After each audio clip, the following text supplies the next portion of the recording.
Chapter 1209. Lu Mei purposely pushed Qin Yiru, trying to make her fall down the stairs. No one saw her move, but Yun Jian happened to see it. Mrs. Yang, who was sitting on the bus, immediately noticed that Qin Yiru had lost her footing just as she was about to get on the bus. She fell half a meter off the ground with her back facing the ground. Mrs. Yang, who witnessed the scene, stood up in shock. She dashed over, shouting desperately at the same time, "Yiru!" However, Qin Yiru had already fallen down with her back facing the ground at an astonishing speed. Qin Yiru was already older, in her 40s. She was in her middle age, but her bones had hardened with age. If she fell like this, she would definitely be in trouble. "Mom!" Yun Yi, who was sitting on her seat, quickly stood up and ran toward Qin Yiru when she saw this. However, the speed of falling was always faster than the speed of running. Lu Mei looked innocent on the surface, but the corners of her lips were slightly curled into a faint smile. Lu Mei's lips suddenly stiffened in the next second. After the ticket was checked, Mrs. Yang and the rest sat on the bus. There were many long-distance buses parked beside the bus, and the surrounding buses were also filled with people. Just as the crowd inadvertently caught a glimpse of a petite figure dashing toward the bus to Serene City from the restroom at the speed of a falcon, the crowd turned around to look. The people around all turned their heads and glanced over. In the next second, everyone present widened their eyes as they accepted the frightening scene that was about to unfold before their very eyes. From the toilet a dozen meters away from the bus, Yun Jian sprinted toward the bus like a sprinting leopard or a falcon that had spotted a scrumptious meal. Could it be that she's going to save the woman who fell down from the bus over there? The crowd finally realized that Qin Yiru had accidentally fallen down the stairs of the bus. If Qin Yiru fell down, she would definitely be in trouble. On the other side, Yun Jian was running towards Qin Yiru like a gust of wind. The passengers sitting on the surrounding buses were all dumbfounded as they stared at this scene with their eyes wide open. That place was more than 10 meters away from where she was. How could she possibly catch it? Some people thought that they could already see the scene of Qin Yiru falling head first onto the ground. If her head hit the ground first, Qin Yiru would definitely be seriously injured. In fact, it wasn't impossible for such a serious injury to cause problems from the fall. However, before this person could finish shouting in shock, Qin Yi suddenly stopped. Everyone only felt a gust of wind flash past them. In the next second, Yun Jian flashed past. She saw that it was too late for her to reach out to support Qin Yiru, who was about to fall to the ground. Hence, she threw herself towards Qin Yiru. Could it be that she's thinking of? Someone saw Yun Jian's action and was stunned on the spot. However, Yun Jian didn't wait for this group of people to finish shouting in shock. She had already thrown herself onto the ground where Qin Yiru had fallen from more than 10 meters away. The speed of Qin Yiru falling from the air to the ground was definitely less than 4 seconds. If Yun Jian was running, it was absolutely impossible for her to react from more than 10 meters away and reach out to catch Qin Yiru. However, it was different for her to throw herself horizontally. When she threw herself horizontally, Yun Jian's entire body was propelled forward. When she ran to the last step, her whole body happened to fall horizontally onto the ground on this side. Her speed was also unbelievably fast. However, just as Yun Jian threw herself horizontally and used her own body as a meat cushion, the surrounding people were still shocked by Yun Jian's speed, which was faster than a cheetah's running speed. With a bang, Qin Yiru's entire body landed squarely on Yun Jian's body. After being bounced by the soft meat cushion, Qin Yiru was naturally fine. However, even from a distance, the surrounding people could feel the pressure that Yun Jian was under from that smash. Hence, the surrounding people couldn't help but gasp. She was caught? On the other hand, Lu Mei, who was in the car, was completely shocked by Yun Jian's astonishing speed. She could actually react from more than 10 meters away and throw herself over in just a few seconds. Chapter 12:10.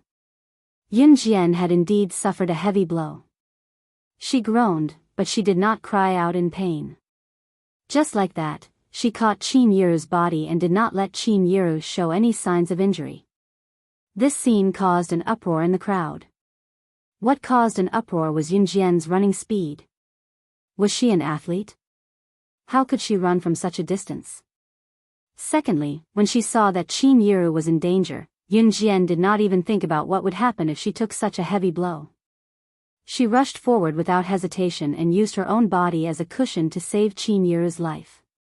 How strong and determined must she be to rush forward and use her own body to take the hit for Qin Yiru? While everyone was still in shock, Yunyi had already jumped down from the bus. Then, she walked over and helped Qin Yiru, who had fallen on Yunjian, up. "Mom. Are you hurt?" Yunyi had trained with Yunjian for a long time, so her strength had improved tremendously. Therefore, when she jumped down from the bus just now, Yunyi was very agile. Just as she helped Qin Yiru up, Yunyi glanced at Yunjian. Then, she hurriedly went to help Yunjian up. Although Qin Yiru had fallen down heavily, Yunjian, who had acted as a cushion for Qin Yiru, had suffered a heavy blow.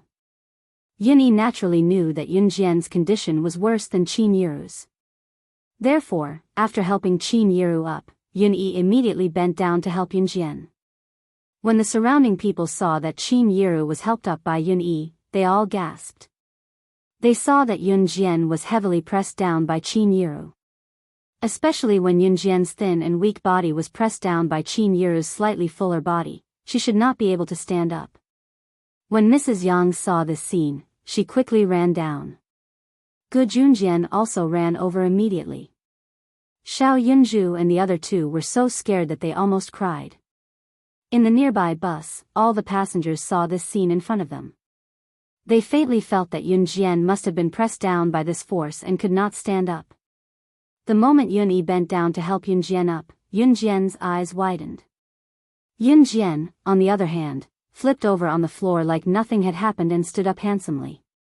The surrounding people held their breaths when they saw the scene. They were overwhelmed with shock. Yunjian's petite frame stood up like nothing had happened after she was pressed down by Qin Yiru. What? What kind of joke was this? Could this girl be a member of the Special Forces? In the movies, the Special Forces acted exactly like this girl just now when they were saving people. "Xiao Jian, how are you? Are you hurt anywhere? Let me take a look." Qin Yiru was startled as she ran to Yunjian to take a few glances. Yunjian's eyes were dark as she told Qin Yiru softly to reassure her, "Mom, I'm fine." After Qin Yiru repeatedly confirmed that she was fine, Qin Yiru was persuaded by Yunjian to get on the bus. Even Qin Yiru did not realize that her accidental step was not an accident. When the passengers on the long-distance buses that were parked nearby saw Yunjian get on the bus, they thought that the incident was over. Just as she was thinking about it, she saw a woman dressed in branded clothes being tossed off the bus not long after Yunjian boarded it. She was dressed to the nines from head to toe. All they saw was the woman being thrown to the ground. Before she could react to the excruciating pain, 5 flying daggers flew past her head and sides at a frightening distance before stabbing into the ground. Chapter 12:11.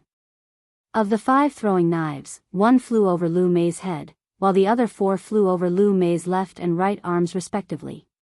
Before the crowd recovered from the shock of seeing this frightening throwing knife skill, they heard Yunjian's following words. Did these 5 frightening throwing knives fly out from Yunjian's hands? Did they fly out from Yunjian's hands, a little girl who looked like she was only in her teens? Moreover, these 5 throwing knives directly flew over Lu Mei's body. Wasn't this a skill that could only be seen in the circus? How old was this little girl? What shocked the crowd was Yunjian's following words. Just now, Qin Yiru fell down from the car. Was it this woman who did it? Moreover, Yunjian's arrogant words made the people present have to look at her in a new light. In this era, there was no security check at the bus station. Even if someone brought a knife, no one would care. Therefore, the crowd was not surprised that Yunjian brought a knife. The crowd was only surprised and shocked by Yunjian's throwing knife skill. Mimi, are you okay? At this time, Mrs. Yang's son, Yang Lin, rushed out of the car to help Lu Mei. Lu Mei was thrown out of the car by Yun Jian, and her but just landed on the ground. When Lu Mei landed, it was exactly the same as when Lu Mei pushed Qin Yiru. Yun Jian returned the pain that Qin Yiru was going to suffer when she threw Lu Mei out of the car. Therefore, while Lu Mei was frightened by Yun Jian, she was so shocked by the pain that she didn't see the 5 throwing knives that flew past her body. Seeing Yang Lin, Lu Mei couldn't stand up, but she hugged Yang Lin, who was squatting down, and leaned her chest on Yang Lin's arm in front of the crowd. At the same time, she endured the pain and was afraid of Yun Jian. At this time, she regretted treating Qin Yiru like that. Therefore, Lu Mei put her chest on Yang Lin's arm and asked for help. "Lin, I'm so scared. She framed me. My butt hurts." When Lu Mei leaned on Yang Lin, her fear of Yun Jian was mostly gone. Yang Lin was a gangster, so he knew a lot of people. Therefore, after being protected by Yang Lin, Lu Mei didn't feel so afraid of Yun Jian. Especially at this time, Zhang Jin, who was with Lu Mei and Yang Lin, also stood out. He had dyed his hair blonde and wore a fashionable earring. "That's too much. You're framing someone without any evidence. Why are young ladies nowadays so wicked?" Zhang Jin spoke up for Lu Mei as soon as he stepped up to attack Yun Jian. Yun Jian sneered. She slowly walked down from the bus and looked at Lu Mei and the others, who felt very proud after being protected. "You want proof, huh?" Yun Jian strolled to Lu Mei with a menacing smirk. Just now, Qin Yiru was almost thrown to the ground. Yun Jian's bottom line was touched again. She didn't care about the opinions of the people around her and walked toward Lu Mei. "You. What are you doing?" Zhang Jin stood in front of Lu Mei and acted like he was protecting the vulnerable. "Didn't you want evidence?" "Of course, I'm..." Yun Jian broke into a smile in front of everyone. After a pause, she continued, "I'm giving you the evidence you want." As soon as this flat and emotionless sentence was finished, Yun Jian strode forward and stretched out her slender legs. Her long black tights wrapped around her perfect legs incisively and vividly. She sent Zhang Jin flying with a kick and continued to make her way to Lu Mei under everyone's fearful gaze. When Yun Jian kicked Zhang Jin away just now, because Yun Jian was wearing black tights, her clean kick was like a killer agent in a movie. Chapter 12:12. Yun Jian's pace was slow as she made her way to Lu Mei, who was on the ground. It took her a while to take a few steps. When Lu Mei and Yang Lin saw that Yun Jian had sent Zhang Jin flying with a kick, the young couple who were brimming with vigor paled in fright. Under the morning sun, Yun Jian's high ponytail made her look beautiful. Yun Jian was wearing a pair of black tights, which outlined her perfect curves. Her upper body was also tight, and her full breasts were vividly displayed in front of everyone. Her face was terrifyingly gloomy. When Yun Jian sent Zhang Jin flying with her kick just now, everyone had the illusion that they were watching a secret agent from a movie. No, this teenage girl in front of them was more like a special agent than the special agent in the movie. No matter how sharp the special agent's eyes were in the movie, no matter how thoroughly they portrayed their expressions, they were not as sharp as the teenage girl in front of them. They were also not as handsome as the teenage girl in front of them. Especially when they saw Lu Mei's image of a delicate, soft, and coquettish woman, the passengers sitting on the several long-distance buses almost applauded Yun Jian. "Hit her! Hit her! Hit her!" Some people even roared in their hearts. Some people were born unlikable, while some people's words and actions gave people a feeling of superiority and admiration from the bottom of their hearts. Lu Mei belonged to the former, and Yun Jian belonged to the latter. Mrs. Yang, who was standing in the bus, looked very bad. As for Qin Yiru, she was dizzy from the fall just now. Qin Yiru's body was not particularly good, and the fall just now made Qin Yiru even more dizzy. At this moment, Yun Yi and Gu Junjian were taking care of her. Mrs. Yang hated that she brought her son, Yang Lin, on a trip. What kind of woman did her son find? Mrs. Yang believed Yun Jian's words, very much. So at this moment, Mrs. Yang's first thought was to tell her son to dump this vicious woman Lu Mei as soon as they came back from the trip. At the moment when everyone was thinking, Yun Jian stepped forward and stood in front of Lu Mei. Lu Mei grabbed Yang Lin's hand tightly and looked at Yun Jian. She was so scared that her whole body was trembling. Because there were so many people around the bus watching, Lu Mei thought that she could not lose face. So, Lu Mei stretched her neck, glanced at Yun Jian, and then said in a trembling voice, You. Don't come over, or I'll. At this moment, Lu Mei still wanted to threaten Yun Jian, but in fact, she did not have anything to threaten Yun Jian. Yun Jian sneered.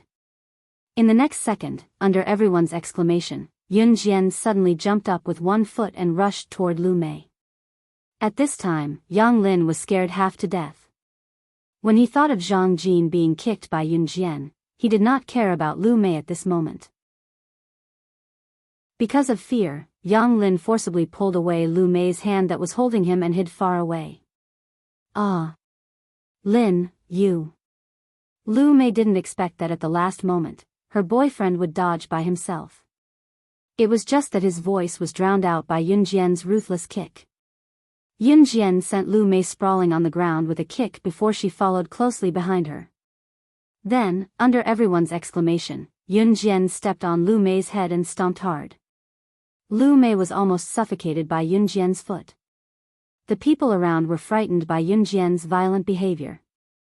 This is going to kill people, right? Just when they thought about it, Yun Jian had already pulled back her leg.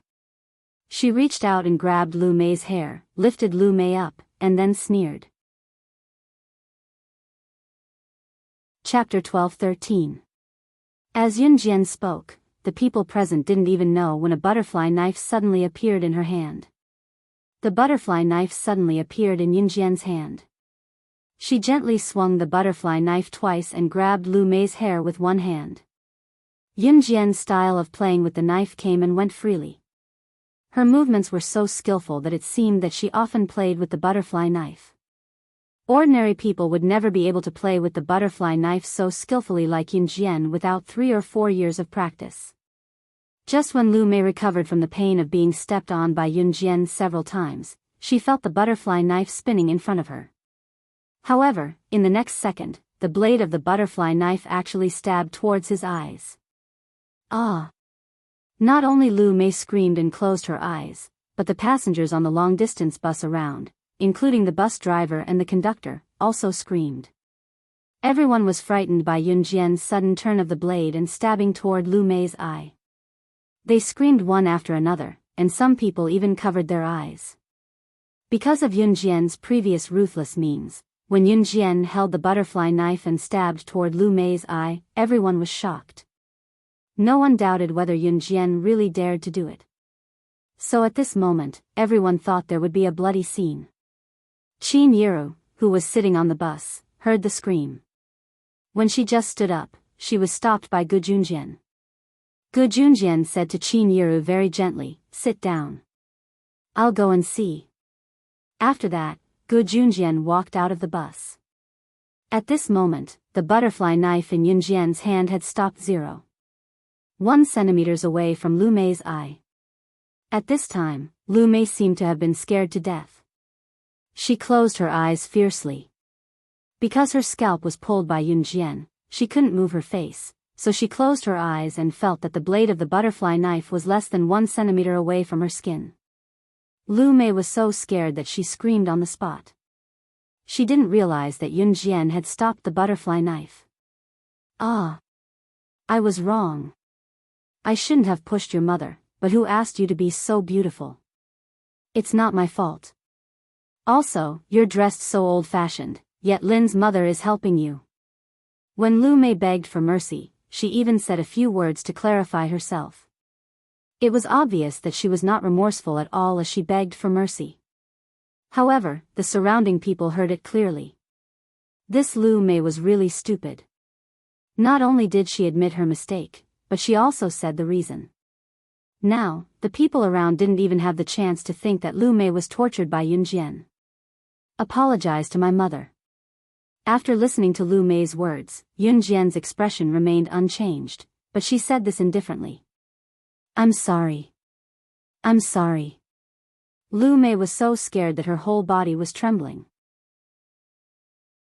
She had already reached out to cover her eyes and was so scared that she burst into tears. Yunjian stood up. She loosened her grip on Lu Mei's hair and turned her hand over. 5 blades immediately appeared in her hand. At this time, Lu Mei opened her eyes and saw that Yunjian suddenly held 5 blades in her hand. She was scared silly. The surrounding people were also a little surprised. However, they heard Yunjian's beautiful, melodious voice again. She said to Lu Mei. While speaking, she turned the 5 blades in her hand. I'll give you 5 seconds to get out of my sight, or I'll kill you. These words were flat and monotonous, without any emotion, but it was enough to startle the people present. Chapter 12-14. Yunjian's cold words coupled with her horrifying skills just now. Lu Mei's whole body suddenly trembled. She almost rolled and crawled to the bus station. She didn't even have time to say goodbye to Yang Lin and just rushed out of here. Yunjian only sneered. A person like Lu Mei would only add to the unpleasant atmosphere of the trip. Since she had left on her own accord, it was just as she wanted. Yang Lin was also frightened by Yunjian's skills just now. Now watching Lu Mei leave, he didn't even dare to say a word. Yunjian grabbed 5 throwing knives in one hand. She looked sideways at Zhang Jin, who was kicked away by her just now. She raised her lips slightly and said coldly, "Why are you still here?" As she spoke, she twirled the 5 flying daggers in her hand in a relaxed manner. Zhang Jin shuddered in fear when he recalled how Yunjian had sent the 5 flying daggers flying past Lu Mei like she was performing acrobatics in a circus. Although he was in his 20s, it was the first time that he had encountered such a thing. At first, Lu Mei and Zhang Jin just wanted to follow them to have fun. Anyway, Yang Lin would pay the travel expenses and all the expenses for them. But at this moment, seeing Yunjian's threat, Zhang Jin was so scared that he quickly turned around and ran away. Yunjian, who was standing in the same place, sneered slightly. Then she turned her head to look at Yang Lin, who was shrinking in the distance. "Why don't you get in the car?" Yang Lin was a little scared by Yunjian's skills just now. Hearing Yunjian's voice, he immediately followed her. Lu Mei and Zhang Jin could run so fast. Of course, they couldn't be seriously injured. They must have been scared. As long as they didn't make a big scene, no one would care about what happened just now. After Yunjian got in the car, she glanced at the crowd and then pursed her lips, saying, "They miss home, so they don't want to go. We'll play by ourselves." Of course, they were referring to Lu Mei and Zhang Jin, who had fled in panic. Upon hearing Yunjian's words, the corners of Yang Lin's mouth twitched. He was clearly chased away by a scary person like you. Nothing was said along the way. Serene City was not far from Longmen City as they were both in Zhe Province.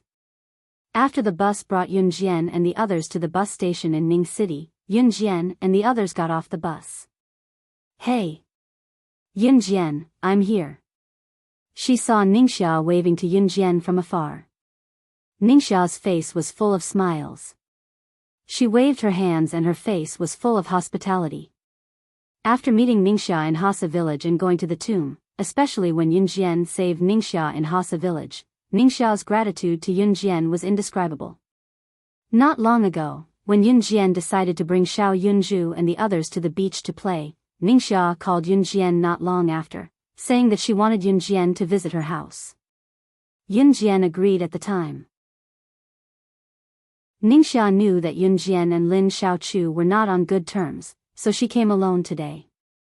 When she saw Yunjian, Ningxia rushed over. Glancing at Qin Yiru and Gu Junjian, she greeted, "Hello, aunties."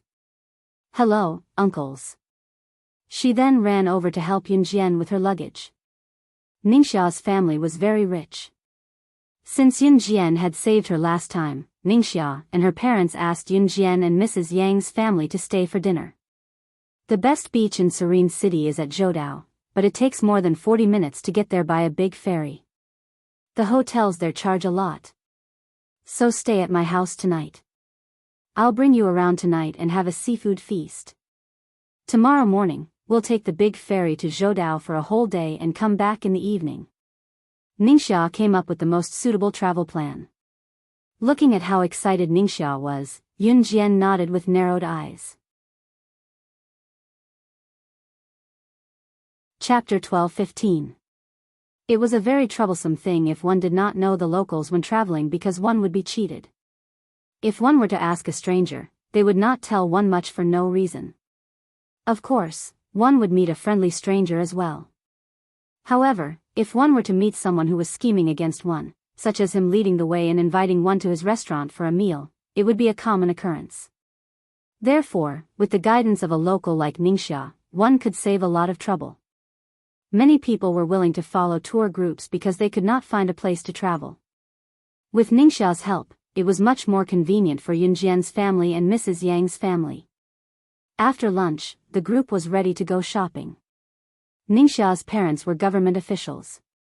When the two of them heard that Ningxia was traveling to country A and Yunjian was traveling here after saving Ningxia, they quickly took a few days off and invited Yunjian and Mrs. Yang's family for lunch in a friendly manner.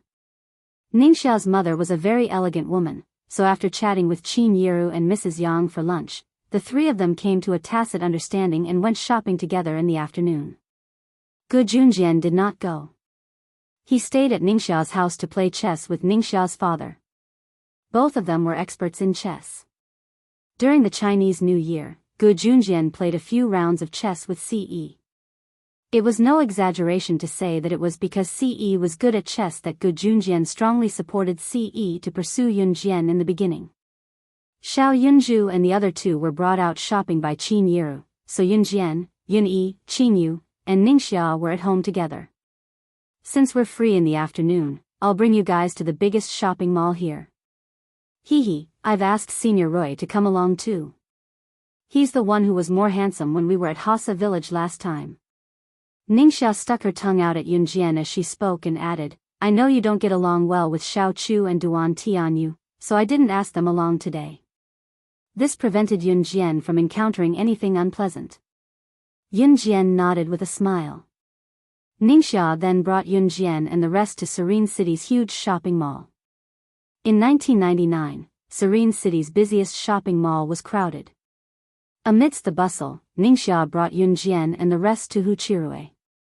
Huchirue greeted Yunjian, obviously knowing that Yunjian was coming. Beside Huchirue was a man in his 20s. He was dressed very fashionably, but he looked a little sloppy. This is my bro, Su Liao. Huchirue put an arm around Su Liao and introduced him to Yunjian and the rest.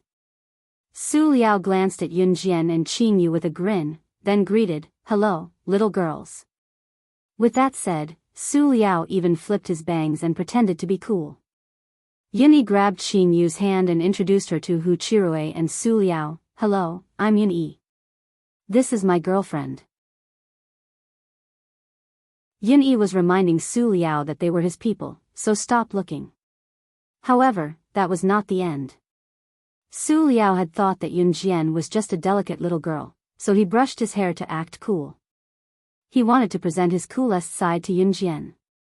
However, just as Su Liao was about to brag, he heard Huchirue introduce Yunjian to Su Liao from behind. Chapter 12:16. So she's the one who subdued the robber. Huh? What? It's her.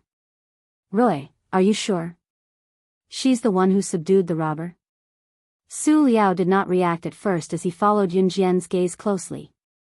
When he heard what Huchirue said later, Su Liao was almost dumbfounded from shock. Suddenly hearing that Yunjian was the girl whom Huchirue had been talking about a few days ago, Su Liao nearly fainted from the shock. After all, Huchirue had been bragging about Yunjian's abilities a few days ago. The way she killed the robber with a swing of the knife had given Su Liao a fright. Now that he heard that Yunjian was the main character, Su Liao had imagined Yunjian to be weak. It was not hard to imagine how shocked Su Liao was by Yunjian's abilities. All right. Why don't we go for a walk by the beach? Ningxia suggested suddenly and turned to Yun Jian to continue her explanation. The best beach here is at Zhoudao. We'll take the big ship there tomorrow morning. The water on the beach is especially clean. We can swim in the water in our swimsuits. Let's go for a walk by the beach today. There's a beach here too, but it's not that clean. We'll go for a walk today and I'll bring you to a clean beach for a swim tomorrow. Ningxia had initially wanted to bring Yun Jian and the rest to Serene City's shopping mall, but she recalled that there was a sea near the shopping mall when they arrived. Hence, she suggested quickly. Everyone agreed with her suggestion without any objections. After all, shopping mall existed in every city. It was not rare. Since Yun Jian had come all the way from Longmen City, she wanted to see the sea. Qin Yu's eyes glinted when she heard that they were going for a walk by the beach in Serene City. Qin Yu avoided him discreetly and watched as Ningxia, Hu Chirue, and the other two walked ahead first. It was only then that she pulled Yun Jian closer and whispered in her ear, "Sister Jian, I received news earlier that there'll be an international bigwig conducting an arms deal at a certain beach in Serene City today. I wonder if it's the sea we're going to." Qin Yu was always paying attention to international events, so she was usually privy to the details of some secret arms deals. "It's fine. Let's go." Yun Jian looked relaxed. Just as Yun Jian and Qin Yu whispered to each other, Su Liao, who had been walking in front, suddenly turned around to see Yun Jian and Qin Yu whispering to each other. "Hey, what are you whispering about? Why are you so secretive?" Su Liao asked curiously. "Nothing." Yun Jian replied coldly. Then, they came to the beach. This beach was full of people coming and going, and the crowd was quite crowded. Ningxia stuck her tongue out and turned to look at Yun Jian before telling the rest, "I know there's a sea nearby that's empty. It's not far away. I'll bring you guys there." This place was too crowded, so everyone listened to Ningxia's suggestion and followed Ningxia's lead to another sea. There were not many people here. Looking left and right, they could only see about a dozen people walking around the sea. Just as they neared the beach, before they reached the beach, a few hooligans in their 20s came over and studied Yun Jian and Qin Yu for a while. The leading hooligan's eyes were glued to Yun Jian when he saw her. These hooligans wanted to flirt with pretty girls whenever they saw them. The leading hooligan went to stand in front of Yun Jian. He was shirtless with a tattoo on his chest that he thought looked cool and manly. Chapter 12-17. This group of ruffians had been here many times and flirted with many pretty girls. Therefore, it was not a coincidence that he brought his buddies over to tease Yun Jian when he saw Yun Jian and the rest today. It was him who was waiting here to tease the pretty girls. Yunyi frowned as he watched this unfamiliar man who exuded a ruffian aura walk over to tease his younger sister. He then shielded Qin Yu behind him and stood in front of the man and Yun Jian. "Please make way. Let me pass." Yunyi did not want a direct confrontation, so he spoke with a frown. "Who are you, kid?" The leader of the ruffians extended his fists and smashed them together, creating a cracking sound between the bones. He looked up at Yunyi, pretending that he was good at fighting. After the ruffian put on an act, he glanced at Yun Jian, who was standing behind Yunyi, from the corner of his eyes. He felt that his bones had cracked when he clenched his fists and smashed them together. It was a dashing move. Therefore, the ruffian wanted to see Yun Jian's reaction. The ruffian knew that he was quite good-looking. He assumed that ordinary women would think that he was powerful and influential after seeing his looks and the tattoo on his bare chest. Then, they would try to seduce him. As long as it was a woman, they would be willing to talk to him. However, when the ruffian caught a glimpse of Yun Jian, who was not far away, he saw that she was not moved at all. She was not attracted by his cool act just now.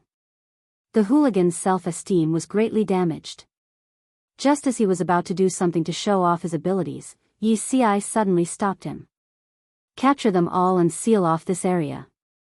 Suddenly, a man's voice in a foreign language rang eerily. Yun Jian narrowed her eyes abruptly. The man spoke in German. Just as Yun Jian narrowed his eyes, he saw a group of people dressed like they were from the underground black market running in from not far away. They came in and surrounded the place in no time. At the same time, a dozen of them rushed over in an attempt to restrain Yunjian and the rest. Qing Yu's eyes glinted. She did not expect to run into what she had mentioned in the beginning. Sister Jian, looks like this is where they're trading their firearms. Qing Yu went close to Yunjian and told her softly. Yunjian had thought that she would not run into something like this since there were so many places by the sea in Serene City. Who knew that she would actually run into it? Soon, a dozen people came over to tie up Yunjian and the rest. Yunjian did not struggle. There were people who were tied up and tried to scream, but the people from both sides of the firearms trade covered their mouths with black tape immediately. The thugs, who had been acting cool in front of Yunjian just now, were now dumbfounded by what they saw. They had never seen such a terrifying scene before. They were men from the underground black market. They were all real gangsters. Yunjian did not struggle because these people would release all the innocent people around them once the firearms trade was done. They were not letting them go now because they were afraid that these people would spread rumors. Once the trade was done, it would be too late even if someone who wanted to disrupt the firearms trade got the news. As expected, a group of people came out from the streets of Serene City not long after. On the other hand, the other party disembarked from a large cruise ship that only appeared after a while. Both parties officially started the firearms trade. When both parties met and saw a young-looking man in his 20s coming down from the cruise ship, Yunjian's eyes narrowed. What a coincidence. It was him. Chapter 12:18. He was her greatest enemy, but he could also be considered an old friend. Why did she say that? The reason was simple. Yunjian was an agent trained by Lin Wei in Anhan in her previous life. At that time, Yunjian was abducted into the organization when she was 5 years old and was forced to undergo a test of life and death. At that time, there were at least a few hundred people who entered Anhan with Yunjian to undergo the assassin test. After that, there would be a new batch of people joining the organization every once in a while. Of course, every once in a while, a group of weaker children would die, and their corpses would be dragged out and fed to the wild dogs. As a secret agent, the cruelty of life that Yunjian had gone through was not something that outsiders could understand. When she entered the organization, she fought with hundreds of children, including Yunjian. It was an environment where the strong were respected and the weak were killed. Back and forth, among at least a few thousand children, there were only 3 who could grow up and walk out of the organization alive, including Yunjian. And Yunjian was the strongest among them. These 3 people were all influential figures on the international assassin and agent rankings. They had stepped over countless corpses since they were young and desperately survived. It could be said that in the organization, even if someone suddenly stabbed you to death while you were sleeping, you could only accept your fate. Survival of the fittest. To be able to kill thousands of people and survive until the end, the 3 people were undoubtedly the strongest existences. Yes, among the few thousand people, one of them was Yunjian, and the young man who looked to be in his 20s standing not far away was also one of them. Only 3 people survived from thousands of people back then. Other than Yunjian, the young man in front of her who looked to be in his 20s was also one of the strongest in the world. He was the 3rd on the international secret agent rankings, the god of war, codenamed Mad Dragon.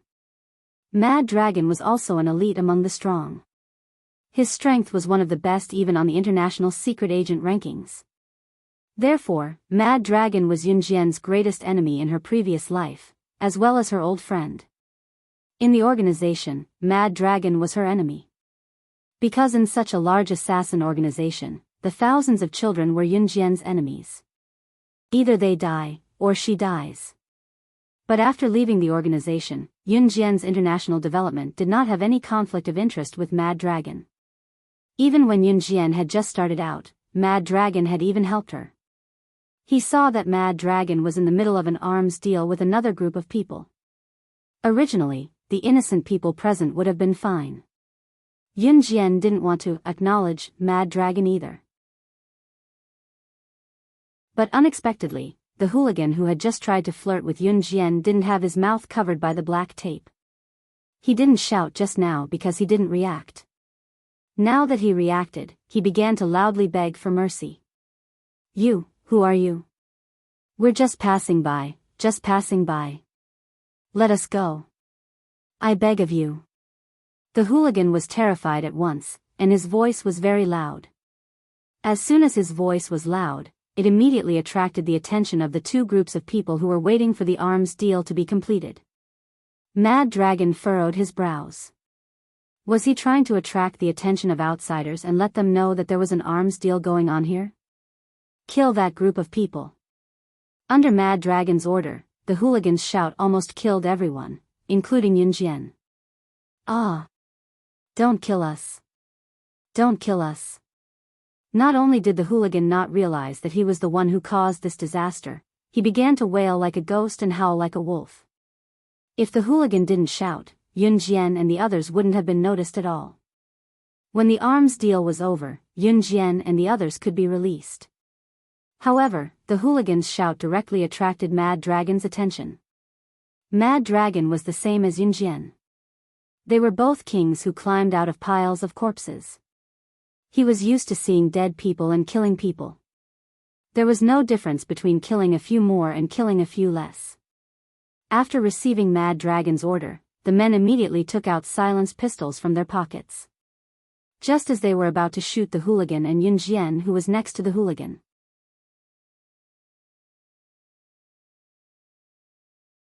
Chapter 12:19. Back when she was in an Hun group, she was the most capable one among the hundreds of people. Her strength was reflected in her ruthlessness, her speed, and her insanity. Why was it said that an Hun only had a few hundred people while Yun Jian and the rest had killed thousands of people and survived? The reason was simple. An Hun would have a new batch of recruits every year. At the same time, there would be a group of weak people being killed by strong people in an Hun every day.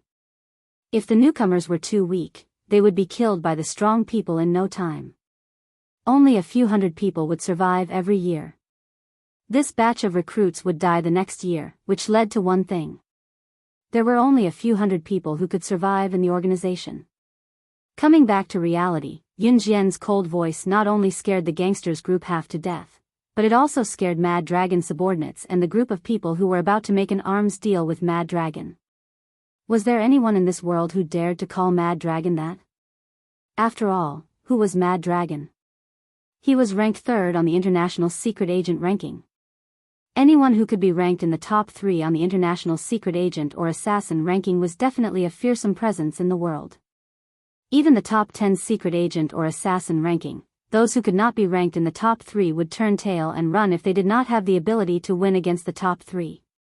Even if Mad Dragon was only ranked in the top 10 of the International Secret Agent or Assassin ranking, everyone here would be scared out of their wits. Not to mention, he was Mad Dragon who was ranked in the top 3 on the Secret Agent ranking. What kind of international status was that? Moreover, Mad Dragon was one of the 3 people who had walked out of an Hun alive with slaying God, the top secret agent on the International Secret Agent ranking. He knew slaying God, the top secret agent on the International Secret Agent ranking. Therefore, everyone present was shocked by Yun Jian's behavior. A young girl like her dared to challenge Mad Dragon who was ranked 3rd on the International Secret Agent ranking? She even called Mad Dragon, "You brat." This young girl probably had not even met Mad Dragon before, yet she dared to be so arrogant. Could it be that she only wanted to avoid being killed?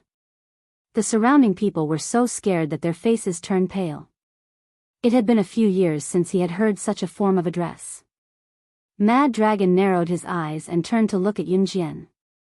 He saw a fair and clean face that was so exquisite and beautiful that it was hard to believe that there was such a beautiful face in this world. Even Mad Dragon, who was used to seeing world-class beauties, couldn't help but take a second look. On the other hand, the leader of the other group of people dealing with Mad Dragon glared fiercely at Yun Jian.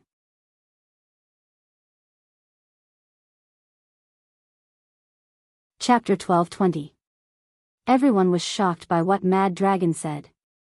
SS.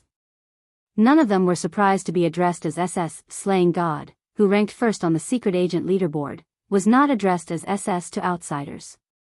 The term SS was a nickname given to Yunjian's codename, Slaying God, by those who were close to her. Only those who were close to Yunjian in her past life would address her as SS in such an intimate manner. That was why everyone present was surprised, but not by that.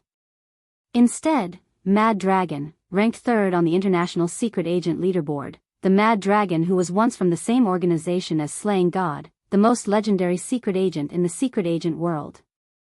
Everyone present should pay their respects to him. If Mad Dragon were to stomp his foot, everyone present would be in shock. The Mad Dragon who struck fear in their hearts. How could he call out the two letters SS to Yunjian? Although no one present knew the meaning of the two letters SS, they could tell from Mad Dragon's expression. The teenage girl in front of them was definitely not a simple person. SS. What's SS? The hooligan who almost peed his pants earlier shouted out loud when he saw how Mad Dragon addressed Yunjian. It was as if he had discovered something that allowed him to survive. After shouting, the hooligan assumed that Yunjian had something going on with Mad Dragon because he did not know Mad Dragon's identity. Hence, the hooligan struggled to free himself from the ropes and bounced towards Mad Dragon twice. Since he was tied up, he could not break free. Instead, he took a step closer to Mad Dragon. Therefore, the hooligan revealed a very friendly smile. He smirked at Mad Dragon twice with a hint of mockery, then said, "This. Big brother, are you interested in her? How about this? We're all innocent. Let us go and take her away. We promise not to call the police." Initially, the hooligan was the one who wanted to flirt with Yunjian. So when he saw that Yunjian and Mad Dragon seemed to know each other, he looked at Mad Dragon with an "I know you very well" expression. He thought that as a man, he understood Mad Dragon's feelings for Yunjian very well. After all, no one present believed that Yunjian's international status was higher than Mad Dragon's. How old was she? And Mad Dragon's reaction to Yunjian just now was naturally thought by the hooligan that he had feelings for Yunjian. After the gangster finished speaking, he looked at Mad Dragon with extremely flattering eyes, as if waiting for Mad Dragon to praise him and let him go. When the leader of the other group of people who were in the arms deal with Mad Dragon heard the words of the hooligan, he immediately thought that Mad Dragon was interested in Yunjian. "You. So you're interested in this beauty, then why don't you?" The leader of the other group of people who were in the arms deal with Mad Dragon thought that Mad Dragon was interested in Yunjian and immediately said. But before he could finish speaking, Mad Dragon, who was standing next to the leader, slapped the leader to the ground. Before anyone could react, Mad Dragon pulled out a silver pistol from his waist. He was so fast that the hooligan had no time to react. He pointed the gun at the hooligan and then fired a shot at the hooligan's thigh. The gun was a silenced pistol. If one listened carefully, they could hear a soft, cheat sound. In the next second, the hooligan who was tied up screamed with all his might. But because he was tied up, he couldn't turn around, and it didn't take long for him to be drenched in sweat. Just as the hooligan was about to faint, he heard Mad Dragon smashing the silver pistol on the ground. His face was very ugly as he said loudly, "I'm interested in her? How dare you say that? Do you know who she is?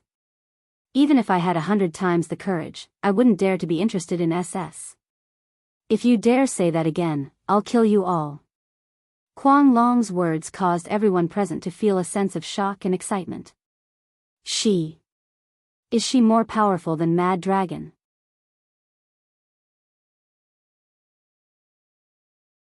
Chapter 12:21. The boss and his underlings who were in the arms deal with Mad Dragon were stunned by Mad Dragon's words. Especially Ningxia, Hu Chirue, and Su Liao. If Yunjian's skill in killing the robbers back in Hasa village was eerie and frightening, then Mad Dragon's current level of power was terrifying. Now, Yunjian's influence was enough to make Ningxia and the rest pale with fright. It was apparent that Mad Dragon was a powerful figure. Judging from the way Mad Dragon was fearful of Yunjian and the reactions of the people around them, Yunjian's identity was not as simple as it seemed. Unknowingly, Qingyu had already untied the rope that bound her. Yunyi had been learning from Yunjian for a long time, so she had mastered the ability to untie ropes a long time ago. The crowd did not even know when Qin Yu and Yun Yi had undone the ropes. Someone who was standing not far away suddenly pointed at Yun Jian. He seemed to have thought of something and shouted, "SS. I got it." If the Chinese pronunciation of SS is translated, isn't she the #1 secret agent, slaying God? The person's tone became more agitated as he spoke. He looked at Yun Jian and spoke loudly as if he was afraid that the others would not know. His tone was laced with fear. "Could you be slaying God?" The last sentence was uttered with fear. Moreover, this person's tone was filled with surprise and disbelief. It was not surprising. If Yun Jian was really the #1 secret agent, slaying God, how was this possible? This girl who appeared out of nowhere was the #1 secret agent, slaying God? How was that possible? Slaying God came and went without a trace. Her whereabouts were so eerie that it was frightening. Moreover, every time slaying God appeared, she would wear a mask made of human skin.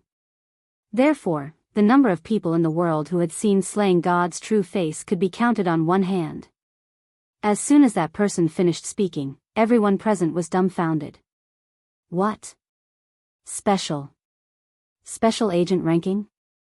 Ningxia and the others didn't even know what the special agent ranking was. However, no matter how stupid the people from Ningxia were, it was impossible for them to not understand the meaning of this ranking. Secret agents and assassins were characters from movies. However, why were these people questioning if Yun Jian was the top secret agent, slaying God? First place. Then he would be #1 in the world? Su Liao had never thought that Yun Jian, whom he had taken an interest in from the first time he saw her, was just a gentle and weak little girl. Was she slaying God, the top secret agent on the international secret agent ranking? However, just when the scene was in an uproar and the scene was filled with horror and astonishment, Yun Jian was not affected by the horrifying scene at all. Her voice was cold as she said, "I'm not." She was not slaying God because that was her past life. Yun Jian did not even need a draft when she lied. Mad Dragon, who was standing not far away, had obviously noticed that Yun Jian did not want to reveal her identity. Cough cough. Slaying God, the top secret agent ranking, how could she be her? Mad Dragon helped Yun Jian to lie. Then why are you so agitated when you see her? Someone risked his life to ask Mad Dragon. At that moment, everyone had their eyes on Mad Dragon. However, before Mad Dragon could say anything, Yun Jian's cold voice was heard again. Because he was too weak. I once chased him around and beat him up. Did she just say that Mad Dragon, the third best secret agent on the international secret agent ranking, was too weak? Once again, everyone was stunned by Yun Jian's words. Right then, 4 tall silhouettes walked in from the periphery of the beach. Chapter 12:22.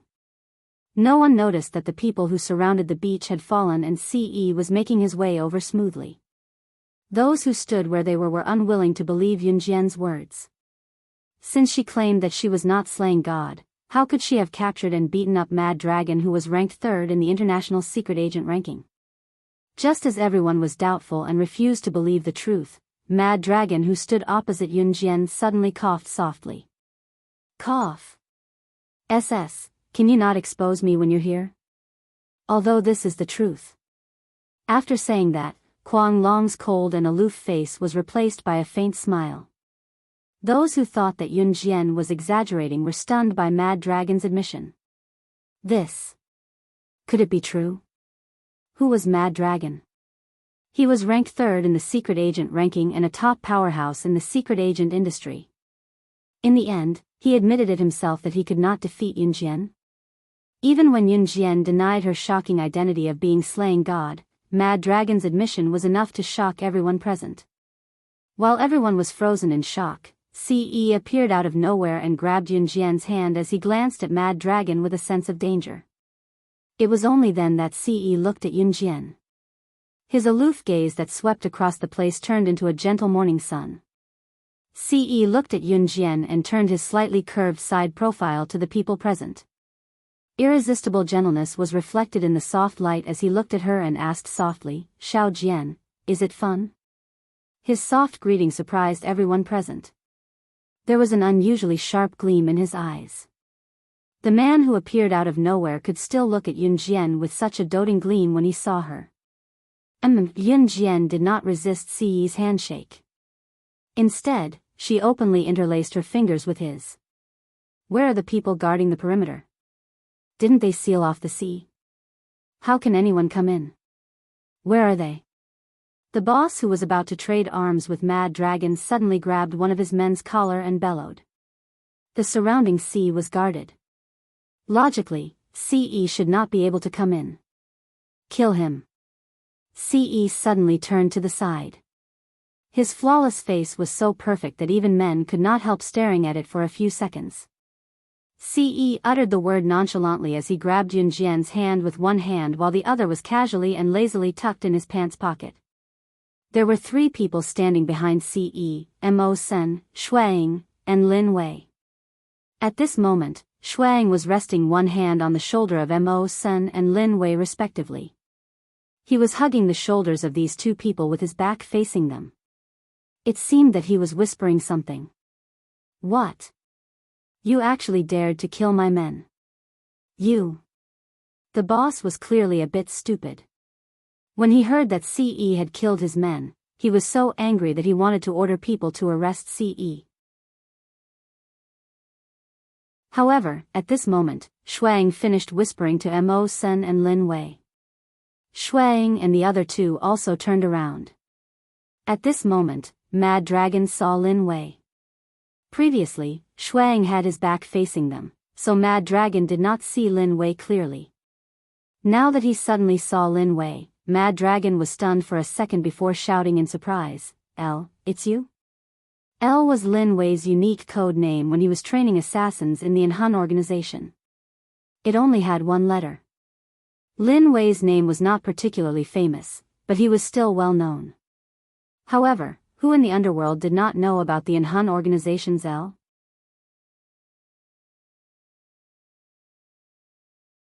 Chapter 1223. If Mad Dragon, who was ranked 3rd on the secret agent ranking, was a terrifying existence, then any one of the 4 leaders of Inhun could be compared to the top 3 on the secret agent ranking. In other words, Lin Wei's strength was enough to receive the same treatment as Mad Dragon on the international level, or even higher. It was obvious that Yun Jian was trained by Lin Wei, so Mad Dragon was naturally trained by Lin Wei as well.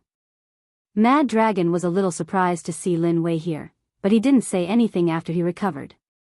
Lin Wei only nodded slightly at Mad Dragon, but didn't say anything. In comparison, among the 4 leaders of Inhun, only Lin Wei was more aloof. He was the one who didn't talk much, and if he didn't have to, he wouldn't say a word. According to the ranking of aloof, the second would be Mo Sen, who was very steady in his work. "Hey, brat, I've finally met a student of yours." Shuang put his arm around Lin Wei's shoulder, leaned in front of Lin Wei, and joked with him. "Let go." Lin Wei spat out a word with a cold face. Shuang was so scared that he quickly removed his arm from Lin Wei's shoulder. Among the 4 great chieftains, the one with the strongest strength was Lin Wei, and the one with the most handsome appearance was Shuang. However, there was a long scar on Shuang's neck. This scar covered up some of his handsomeness.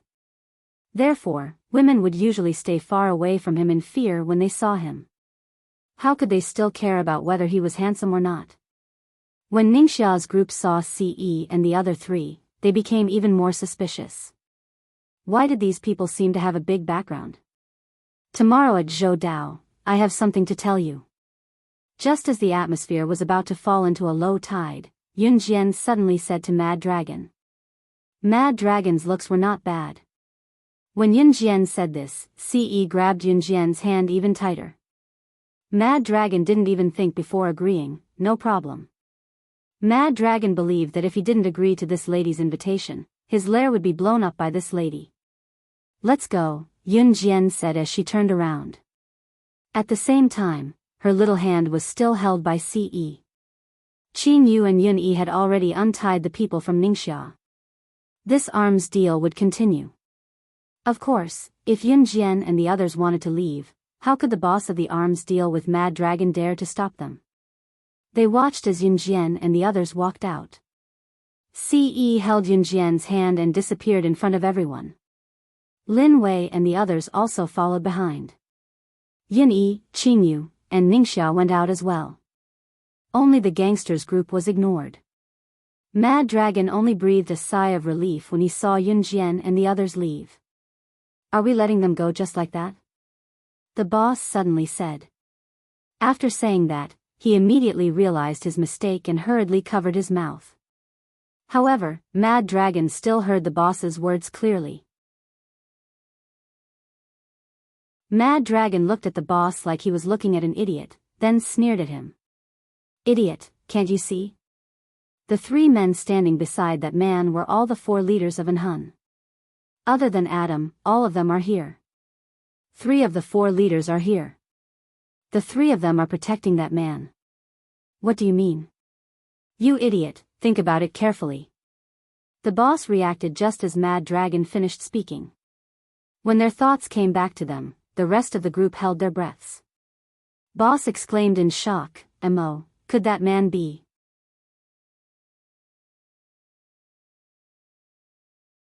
Chapter 12:24. Shut your mouth. That person's business isn't something you can discuss.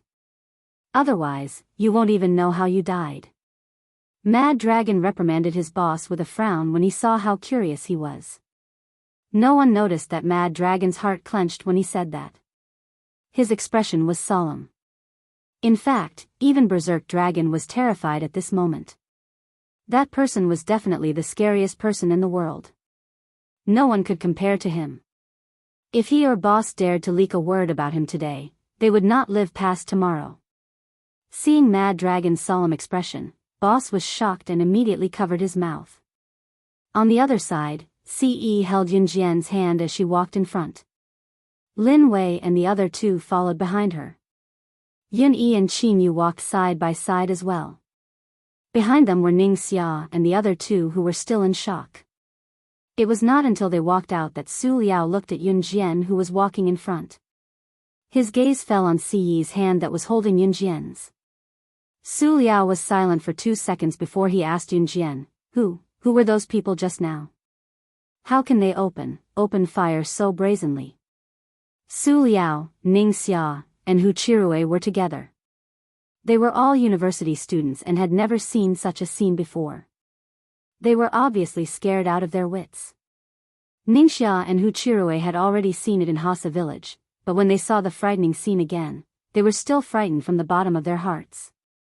Yun Jian was taking 2 steps forward when she suddenly stopped and turned around slightly. Her hand was still held by Ce. She smirked and said, You want to know? You can go back and find out. After that, Yun Jian ignored Su Liao who was trembling in fear and continued walking forward while holding Ce's hand. When they came to a fork in the road, Yun Yi greeted Yun Jian before taking Qin Yu to shop. Yun Jian nodded at once and Yun Yi pulled Qin Yu away. Hey, young mistress, was that your sister-in-law? Shuang put his arm around Mo Sen's shoulder and asked Yun Jian. Obviously, the sister-in-law was Qin Yu. Qin Yu's international reputation was not weak, so it was not surprising that Shuang knew her. Yes, Yun Jian replied. They then went to the shopping mall nearby. They had planned to shop here, but Ning Xia was eager to bring Yun Jian and the rest to the beach, which led to the incident earlier. Ning City was huge, but this was the biggest shopping mall near Ning Xia's home. They had not even made 1 round when they bumped into Qin Yiru, Mrs. Yang, and Ning Xia's mother who were also shopping. Qin Yiru was holding Duan Li and Duanya's hands. Yun Zhu, on the other hand, walked on his own. In the words of his classmate, Xiao Hui, he was a man and a man should walk on his own. Once he saw Yun Jian, Yun Zhu's manly demeanor just now vanished without a trace. Sis. Ce Gidge. Xiao Yunzhu ran toward Yun Jian. Yun Jian let go of Si Yi's hand when she saw Xiao Yunju and squatted down to extend her hand. She thought that Xiao Yunju would throw himself into her arms. Unexpectedly, Xiao Yunju bypassed her and hugged Si Yi's leg tightly. Si Yi, Gidge. Hug. Yun Jian, who was prepared to receive Xiao Yunju's hug, pursed her lips and stood up discreetly. Si Yi, who was standing beside Yun Jian, saw that Yun Jian was defeated.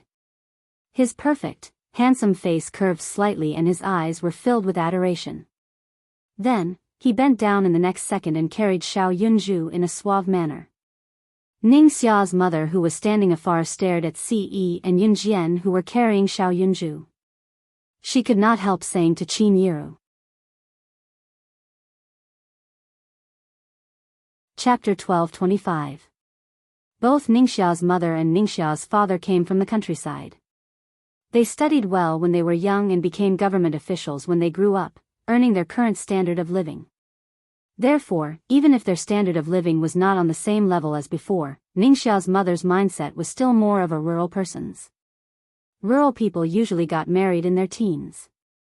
Even if they did not get a marriage certificate, they would hold a banquet in the village to get married first and make up for it when they could get a marriage certificate. Most of them were 16 or 17 years old, while some rural girls were already mothers of 1-year-old children. Therefore, when Ningxia's mother saw how compatible Yun Jian and Si Yi were, she could not help blurting out those words. Yun Jian's cheeks flushed right after Ningxia's mother said that. In spite of it, Si Yi looked like he was afraid that others did not know about his relationship with Yun Jian. With a slight smirk, he said naturally in the next second, "I'll do my best." Even if Ningxia's mother's words were unintentional, everyone present thought that something had happened between Si Yi and Yun Jian. Shuang could not help coughing softly before he turned around again, holding back his laughter. He was not mistaken this time. His young master had actually said something so shameless just now. Was he still their young master? Lin Wei and Emosen tugged at each other as well. Qin Yiru was looking forward to it as well, so she felt refreshed when she heard it. Qin Yiru, on the other hand, looked around but did not see Yun Yi. Otherwise, she felt the need to remind her son to have a good grandson or granddaughter as soon as possible. Yun Jian's cheeks flushed as she stood beside Si Yi and pinched Si Yi's waist softly. Nonsense. Si Yi did not feel the pain at all, his already slightly curled lips growing more obvious. His Xiao Jian could only belong to him. As for the marriage contract rings on Yun Jian and Si Yi's hands, everyone present had already noticed them. When Qin Yiru asked about it, Yun Jian said that Si Yi had bought it for her. When Qin Yiru heard this, she covered her mouth and laughed. Then, she praised Si Yi, "This child is getting more and more thoughtful." After shopping in the afternoon, they quickly went back to Ningxia's house. At the same time, Ningxia also said goodbye to Hu Chirui and Su Liao. After dinner, Shuang asked if there were any nightclubs in Ning City. The fact that Shuang and Lin Wei could be here today was because they were on vacation. To Shuang and Lin Wei, Country Z was a tourist destination. Shuang thought that since he could finally relax, he should go to the nightclub for a stroll. Ningxia thought about it for 2 seconds before clapping her hands and shouting, "Yes, there's the Royal Nightclub nearby. It's booming business every night." Shuang quickly ran to Yun Jian and asked, "Young madam, it's not easy for us to travel. Why don't we go to the nightclub nearby to have some fun tonight?" Shuang was usually very serious when negotiating with international bigwigs, but he was quite playful in private. The reason why Shuang did not talk to Si Yi but went to Yun Jian instead was because he knew that as long as he called Yun Jian over, their young master would definitely follow them over. If Si Yi knew that Shuang referred to him as "young madam" in his heart, Si Yi would probably send Shuang to the Amazon forest to have fun tonight.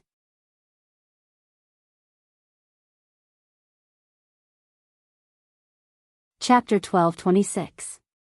When he heard that Yun Jian was going, Shuang knew that his young master would definitely go with them. He laughed heartily and looked very refreshed. Yun Jian narrowed her eyes slightly. There were big and small nightclubs. Yun Jian had been to a few nightclubs since her rebirth, but they were all small. The royal nightclub that Ningxia was talking about was a chain nightclub in Country Z. It was quite famous in Country Z. Yun Jian had overheard some male classmates talking about it when she was in school. However, Yun Jian had never been interested in it. Since Shuang was taking the lead today, Yun Jian wanted to join in the fun.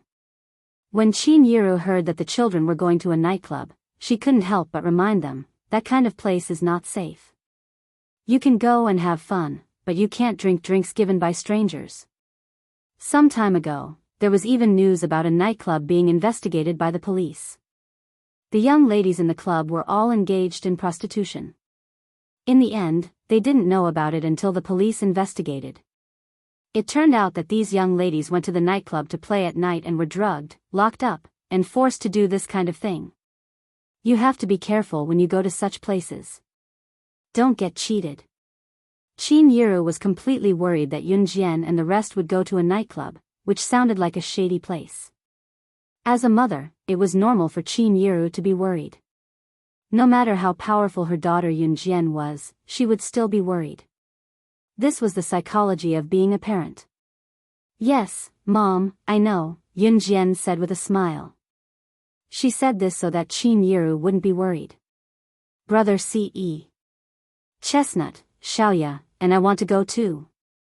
Xiao Yunju shook his head. He didn't know what a nightclub was, but when he heard that Yun Jian and his brother C.E. wanted to go, he wanted to go too. Children can't go to that kind of place. There are police uncles there. If you go with them, you will soon be arrested and locked in prison. Qin Yiru deliberately tricked Xiao Yunju and then carried Xiao Yunju back from C.E. Mrs. Qin, will there be police officers coming to arrest us? Duanli was really frightened. She gulped and asked. Before she could get a reply from Qin Yiru, Duanli had already run over to grab Xiao Yunju, who had been put down by Qin Yiru. She then said to Xiao Yunju, "Let's not go, I'm afraid." Good. If Chestnut says I'm not going, then I'm not going. Xiao Yunju said righteously as he patted his chest. All right, you can go now. Come back early and remember to keep in touch with your phone at all times. Qin Yiru was still worried about Yun Jian, so she added. However, Qin Yiru had never been a mother who liked to interfere with her children's affairs. She had always stood behind Yun Jian and Yunyi silently, and as long as she didn't interfere with her daughter and son's affairs, she would quietly care about their every word and action. Mom. Yun Jian nodded. Then the group set off for Royal Nightclub. Yun Yi and Qin Yu didn't go. Only Yun Jian, C.E., Shuang, and Ning Xia were going. Ning Xia was going to lead the way for them, but Ning Xia had never been to a nightclub before. At the same time, at the entrance of Royal Nightclub, Yun Jian and the others entered one after the other. As soon as they entered, they were attracted by the noise under the dance floor. On the dance floor, a woman with a hot body was doing something that made one's imagination run wild. A bunch of men were shouting and yelling crazily. "Let's book a room, it's too noisy here," Shuang suggested lazily. At the same time, he didn't have any feelings for the woman dancing crazily on the dance floor.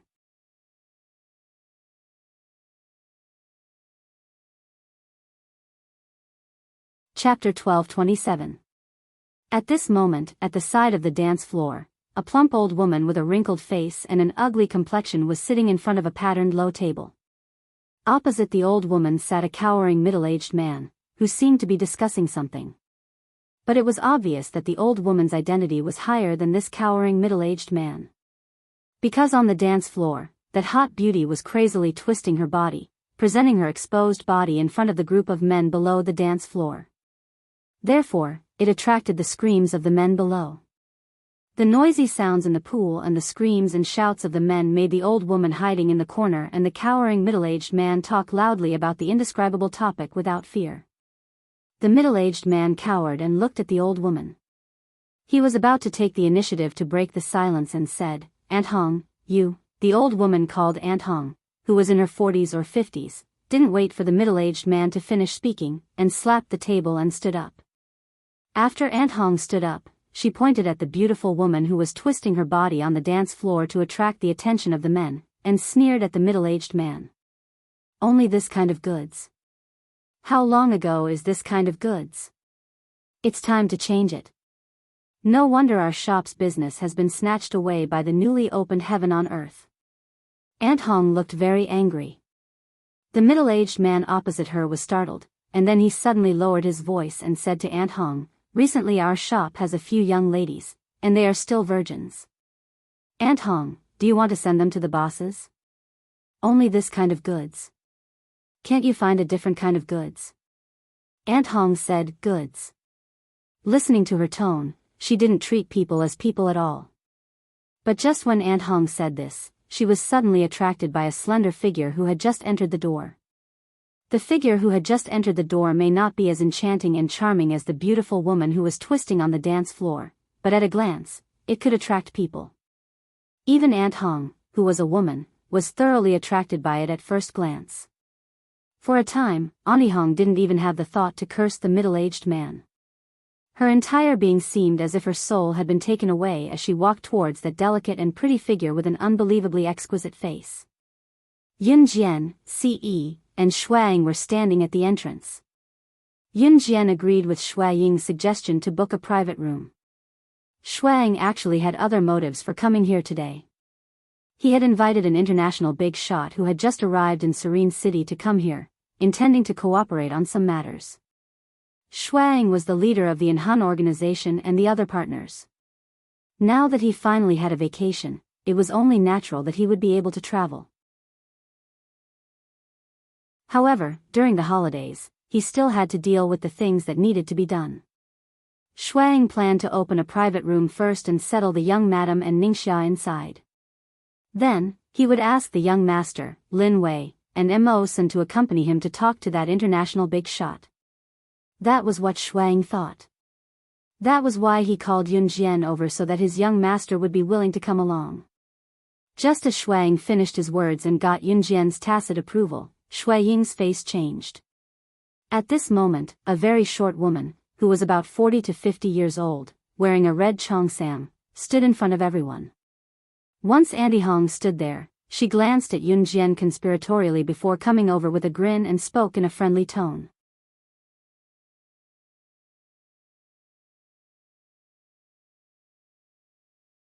Chapter 12:28. As Auntie Hong spoke, she added with a grin, as if afraid that Yun Jian would misunderstand her as having ulterior motives. At the same time, she wiggled her lipstick that was as red as a chicken's butt and continued. It's like this. I'm the person in charge of the Royal Nightclub. You can call me Aunt Hong. I think it's your first time here to play, right? I think you are all young people. The front hall is noisy and not suitable for you. Do you want to get a private room? I'll take you there. Aunt Hong said, revealing a smile that she thought was very kind. But in her heart, she was thinking, follow me to the private room. It's easier to do things in the private room. Yun Jian narrowed her eyes. Aunt Hong's uninvited appearance made her suspicious.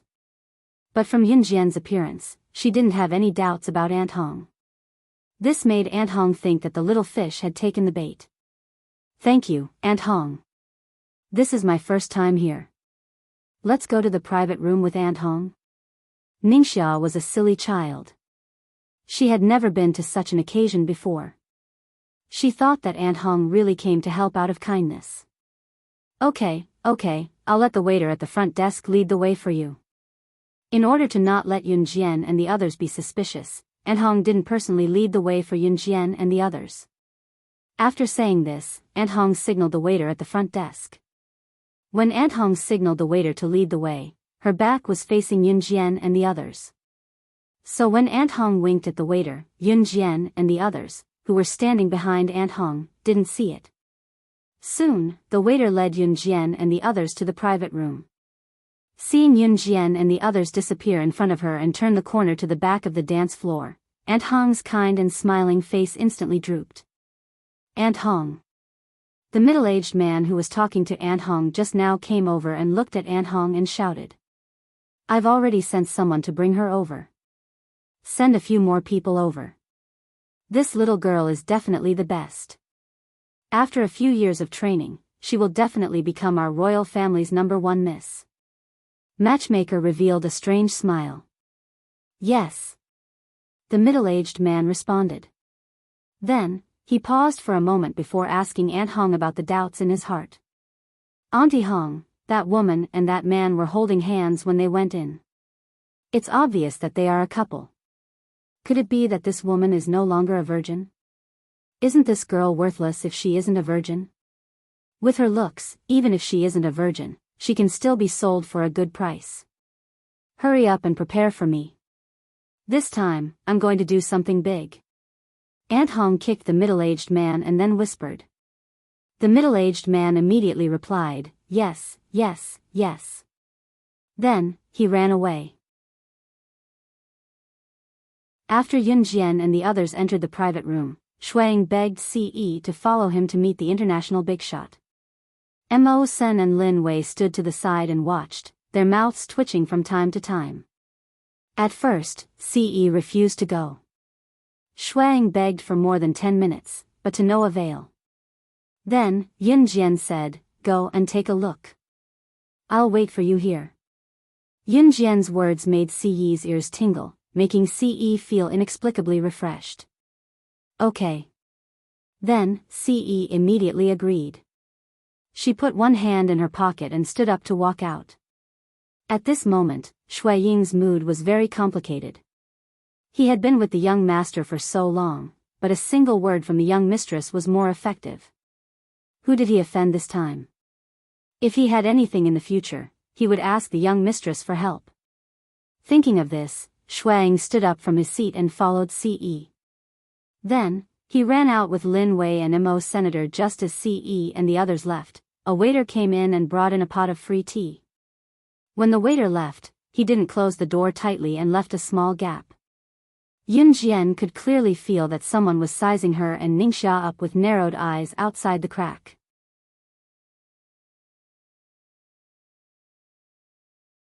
Chapter 12:29. As soon as she finished drinking, Ningxia felt dizzy. She looked at Yun Jian, only to find that Yun Jian had split into 2 figures, 3 figures. Yun Jian, why are there so many of you? Ningxia shook her head. She was dizzy, and she felt that she couldn't exert any strength. Me too. Yun Jian felt that the gaze outside the door became sharper. She wobbled for a while, and after a while, she laid down on the sofa. Ningxia saw Yun Jian lying down, and she suddenly felt scared. Then, she quickly ran to Yun Jian and shook Yun Jian hard. Yun Jian, what's wrong with you? Don't scare me. What's going on? Why do I feel more and more dizzy? As soon as Ningxia said the last word, her voice stopped. Then, her head shook again, and she directly fell to the ground. Aunt Hong, who had been squatting at the door for a while, saw this. She directly pushed the door open and entered. Because she was afraid that Yun Jian and Ningxia were not unconscious, Aunt Hong rushed to Yun Jian and Ningxia and shook them. She asked nervously even though she knew the answer, wake up, wake up. Little girl, what's wrong with you? In order to verify that Yun Jian and Ningxia had completely fainted, Aunt Hong also reached out to scratch Yun Jian and Ningxia's stomach and under their arms. Ordinary people were very sensitive to these 2 places. Aunt Hong scratched, but she didn't see any reaction from Yun Jian and Ningxia. At this time, she put away her very nervous look and shouted at the door, come in. Immediately, 2 women came in and moved Yun Jian and Ningxia to another place. Aunt Hong basically called women to do things, such as moving the unconscious Yun Jian and Ningxia to another place. Of course, this was to not attract attention. Tick-tock, tick-tock, tick-tock, the sound of water was leaking. This was a dark basement where no sunlight could be seen. In one part of the basement, there were still water droplets. These water droplets dripped down, covering a large area of the basement floor. Yun Jian had already woken up. Or to put it another way, she had not fainted since she was unconscious. At this moment, Yun Jian's whole body was tightly tied up with hemp rope. She looked around and could clearly tell that this was not the royal nightclub's territory, but a basement. However, the basement was not in the royal nightclub. There were many teenage girls tied up around Yunjian. At a glance, there were at least 20 of them. Ningxia was back to back with her back to back. At this time, Ningxia had not woken up. Sob, sob, sob. Not far away, a girl about Yunjian's age was sobbing and shaking. There were also girls who were frightened by the scene in front of them. At this moment, they were desperately asking, "Where is this? Have we been abducted? Then, will we die?" Woo! There were more than 20 teenage girls at the scene. Some of them were not awake, but as long as they were awake, they were crying softly. There was a girl who had been captured for a long time who didn't cry, but said in a depressed tone, "We're finished. The prettier girls who were captured before have been sold. They will sell us." When she said this, the girls around her cried even harder. Yunjian frowned when she heard the cries. She was not nervous, but she was irritated by the girls' cries, so she scoffed in the next second. "Shut up, all of you."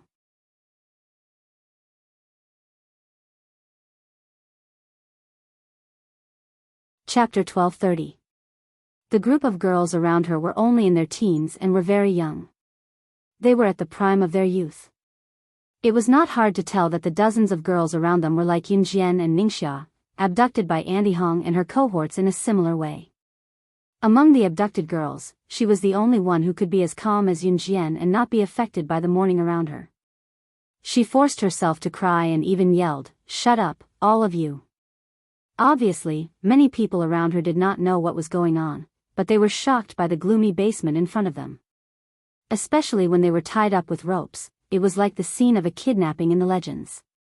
In addition, there was a girl who had been here for a long time who said that the beautiful girls who were abducted before were sold. The girls around her were even more scared. At this time, Yunjian's shout frightened the people around her. Even the girl who was sobbing just now was so scared that she forced her cries back into her throat. The surroundings quieted down, and only then did Yunjian close her eyes. She was very clear about her situation. The girls who were abducted around her were very beautiful, and the worst-looking one could be recognized immediately in a crowded street. Since this group of people dared to abduct her, then they had to pay a price. In the darkness, Yunjian's lips curved into a cold arc. Since she encountered this kind of underground hookup, then, after an unknown amount of time, the crying stopped, and the girls who were awake began to talk to each other. However, from the girls' conversation, Yunjian could still hear their deep fear. "I've been here for half a month." At this time, a girl spoke with a desperate tone. After pausing for 2 seconds, the girl's voice became slightly trembling. Her throat was hoarse, and her voice sounded like she was about to sob at any time. "I was drugged, and when I woke up, I was here. The girls who were with me before, they were all sold. This is not a place for people to stay. They fed us like animals, and sold them, let a lot of men defile them. We will also be sold like that." At the end, the girl could not help but sob again. The basement was very dark, but the surrounding girls were frightened by the girl's words and began to cry again. Some of them trembled all over, and were so scared that they could not turn over and move. Yunjian slightly frowned, and in the next second, her closed eyes instantly opened. If the basement was brightly lit, the girls around her would definitely be shocked by Yunjian's piercing gaze. When Yunjian opened her eyes, the door to the basement opened abruptly. She had sensed that someone was coming. At this time, a dim yellow light flashed in, and then a fat old woman wearing a red cheongsam walked in. Then, a few well-dressed middle-aged men walked in. Just by looking at their appearance, one would think that they were successful businessmen. There were also a few strong men following behind them. The basement's light was suddenly turned on, and the people who had not seen light for a long time could not open their eyes for a while. At this time, Aunt Hong walked toward Yunjian, her butt swaying left and right. The surrounding girls who were tied up shrunk their bodies in fear. Aunt Hong brought that group of people directly to Yunjian. Then Aunt Hong suddenly stepped aside, and respectfully pointed at Yunjian to a well-dressed middle-aged man standing at the front, and said, "Look, this chick is really hard to come by in 1,000 years.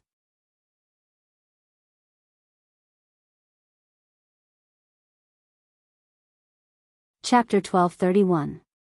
Auntie Hong had already doubted whether Yunjian was still a virgin with the previous middle-aged man. However, when she was introduced to this middle-aged man who looked like a successful person, she still said the same thing. There was only one reason for this. She hoped that Yunjian could be sold for a good price. In Auntie Hong's place, she called these girls who were deceived as goods. Auntie Hong and her group did not treat these girls as human beings. To be honest, after being deceived into this place, even if they wanted to seek death, there would always be someone watching over them. The girls who were completely controlled didn't even have the right to choose death. They could only become puppets for Auntie Hong and the others to make money for the men to laugh at. This was the side of the royal nightclub that people did not know about. At the same time, it was also one of the royal nightclub's major means of earning money. Even as a woman, Auntie Hong could not help but be attracted to Yunjian, not to mention this middle-aged man. This middle-aged man's surname was Jia, and he was called Boss Jia. Boss Jia was a typical tycoon. He invested in a marine enterprise in Ning City and had contact with some big bosses overseas. Moreover, his family's assets amounted to tens of millions. In 1999, if his family had tens of millions of assets, he would be called a multimillionaire. Even if he became a multimillionaire, he would still be able to occupy a place like Ning City, not to mention Boss Jia. With Boss Jia's achievements, he could be considered as a big shot in Ning City. It was this kind of person that outsiders would never think that he was actually a regular in the royal nightclub that secretly trafficked young girls. Strictly speaking, Boss Jia's eccentricity could be considered as a pedophile. This was because he was already over 50 years old, almost 60 years old. Boss Jia dyed his hair until it was shiny, but the middle of it was bald. His whole body was full of fat, and he looked extremely ugly. Looking at her delicate and pretty face, he could see that her delicate and flawless face was exquisite to the extreme. Boss Jia's mouth was dripping with saliva. Beautiful. Beautiful. Beautiful. Boss Jia used his pig trotters to wipe away the saliva flowing out of his mouth. He shouted 3 times in a row. His round eyes stared at Yunjian. At the same time, Boss Jia rubbed his hands. How is it? Boss Jia, are you satisfied? Auntie Hong threw a coquettish glance at Boss Jia and said with a smile.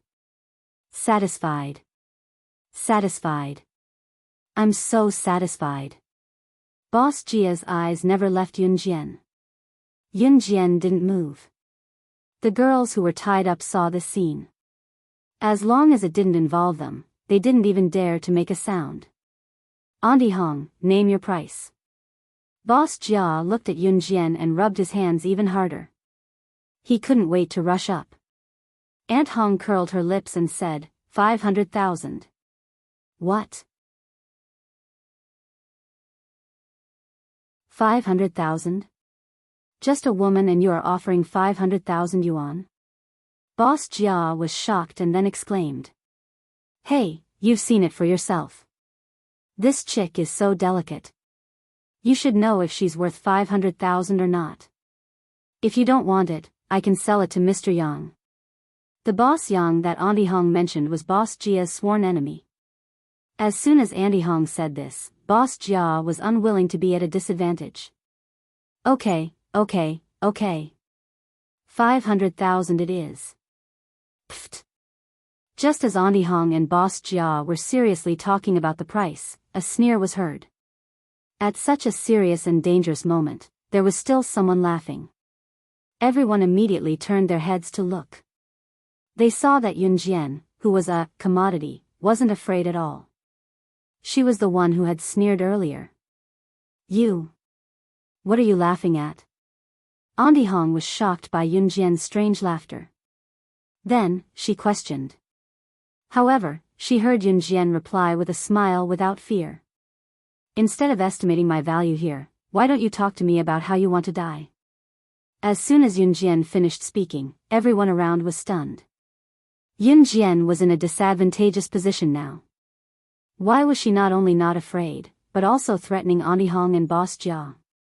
This time, not only Auntie Hong and Boss Jia were stunned, but the group of girls who were cowering around were also dumbfounded. Especially when Yunjian scolded the girls at the beginning. At first, the girls thought that she was just annoyed. Who knew that she even dared to talk back to Auntie Hong?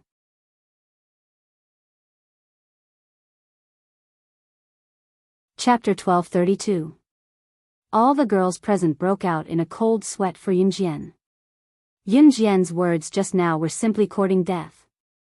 Sure enough, after Yunjian said those words just now, Auntie Hong and Boss Jia were both stunned. After recovering from the shock, Boss Jia still looked at Yunjian in a daze, saliva dripping from his mouth. The little beauty is still so beautiful when she's angry, heh. So charming.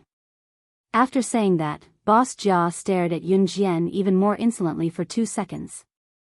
Then, he directly ignored Yunjian's words just now and said to Auntie Hong, Auntie Hong, since I'm going to spend so much money to buy this little beauty will be mine sooner or later. Then, can you let me check the goods now? Boss Jia's words immediately made Auntie Hong nod and promise, of course, Boss Jia. She's going to be yours soon. You can do whatever you want. Even if you want to do her in front of everyone, we won't object. Auntie Hong's face was indeed very thick. She could say any kind of dirty words. After Auntie Hong finished speaking, Boss Jia felt his lower body tighten. Then, Boss Jia laughed loudly and said, Auntie Hong is still the straightforward one. Then, after saying that, Boss Jia walked towards Yunjian. At the same time, he stretched out his pair of pig trotters. Yunjian, who was tied up, looked like she couldn't move. That rope just happened to tie up Yunjian's body from top to bottom. At the same time, it just happened to tighten around her chest. In this way, Yunjian's proud figure was vividly displayed. Therefore, even Auntie Hong herself was captivated by Yunjian's figure and appearance. At this moment, Boss Jia had already arrived in front of Yunjian. At the same time, his pig trotters were less than a meter away from Yunjian.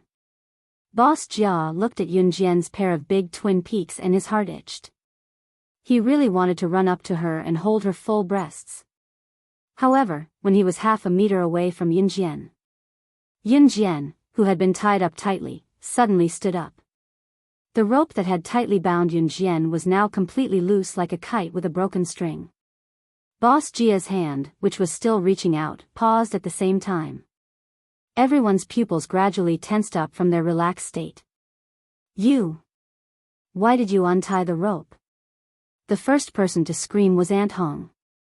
Auntie Hong screamed out these words. After she finished screaming, she stared at Yunjian in horror, as if she had seen a ghost. When she sent Yunjian and Ningxia here, she tied the ropes on Yunjian and Ningxia herself. Not to mention a little girl, even a boorish man wouldn't be able to break free from this rope. However, Yunjian suddenly untied the rope. This scene made Auntie Hong so scared that her entire body trembled. Not only Auntie Hong, but also Boss Jia and all the girls present were so frightened by Yunjian's action that they straightened their backs. Why did she untie the rope? When did she untie the rope? Auntie Hong. This is... Boss Jia looked at Yunjian. He was so scared that he took 2 steps back. He was just about to ask Auntie Hong what was going on. However, he saw that Yunjian had already rushed over here. You! What are you trying to do? Boss Jia was scared out of his wits. He quickly retreated. However, just as he took 2 steps back, Yunjian had already stepped on the ground with 1 foot and jumped. In the next second, she kicked out horizontally.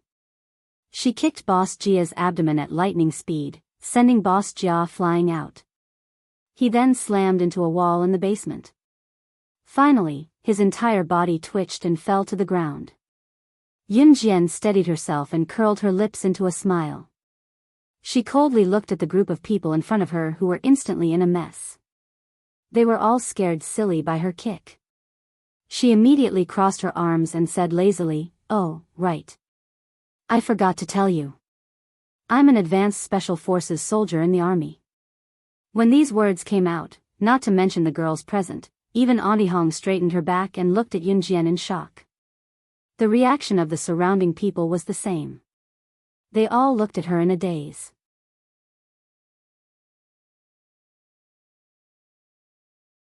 Chapter 1233.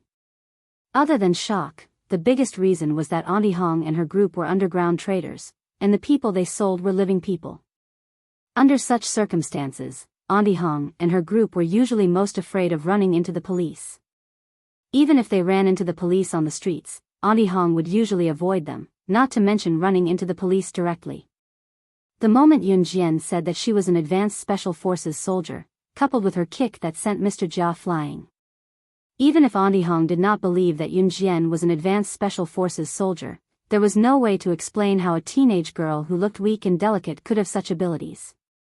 Unless it was like what she said, that she was an advanced special forces soldier, but how old was she? She was only in her teens. How could she be, You're an advanced special forces soldier? Auntie Hong pointed at Yun Jian and exclaimed in disbelief. As she spoke, Auntie Hong's voice was hoarse. What do you think? Yun Jian did not show any signs of fear when facing Auntie Hong and the group of tall and burly men standing behind her.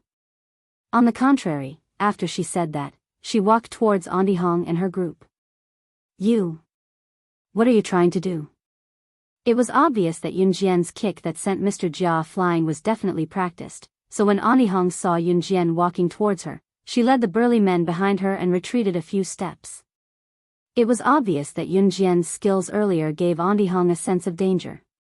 Yun Jian walked towards Auntie Hong under the agitated and shocked gazes of the girls who were still tied up. As she walked, Yun Jian gently raised her hand. Auntie Hong was so scared that she thought that Yun Jian was going to use some kind of weapon, so she nervously retreated 3 steps in the same second. On the other side, Yun Jian stretched out her hand and gently pulled out the only shabby wooden stool in the basement. Then, she sat on it. After she sat down on the wooden stool, she reached out to tuck her excess hair behind her ear. Then, she curled her lips into a devilish smile. Actually, I originally wouldn't meddle in your business. After a pause, she suddenly raised her eyes slightly and continued, I'm not sure. But since you've invited me here and put on such a wonderful show in front of me, I'll be sorry if I don't give you a reward. Yun Jian's words were flat, making it hard to tell whether she was happy or sad. However, when such calm words came out from the mouth of such a little girl, it more or less shocked everyone present. At this moment, Auntie Hong was filled with regret. She thought she had found a treasure this time, but who would have thought, bang. The door that was just closed was kicked open in the next second. The kick outside the door was full of strength. The door was kicked fiercely, and the entire door flew out. The door was even broken.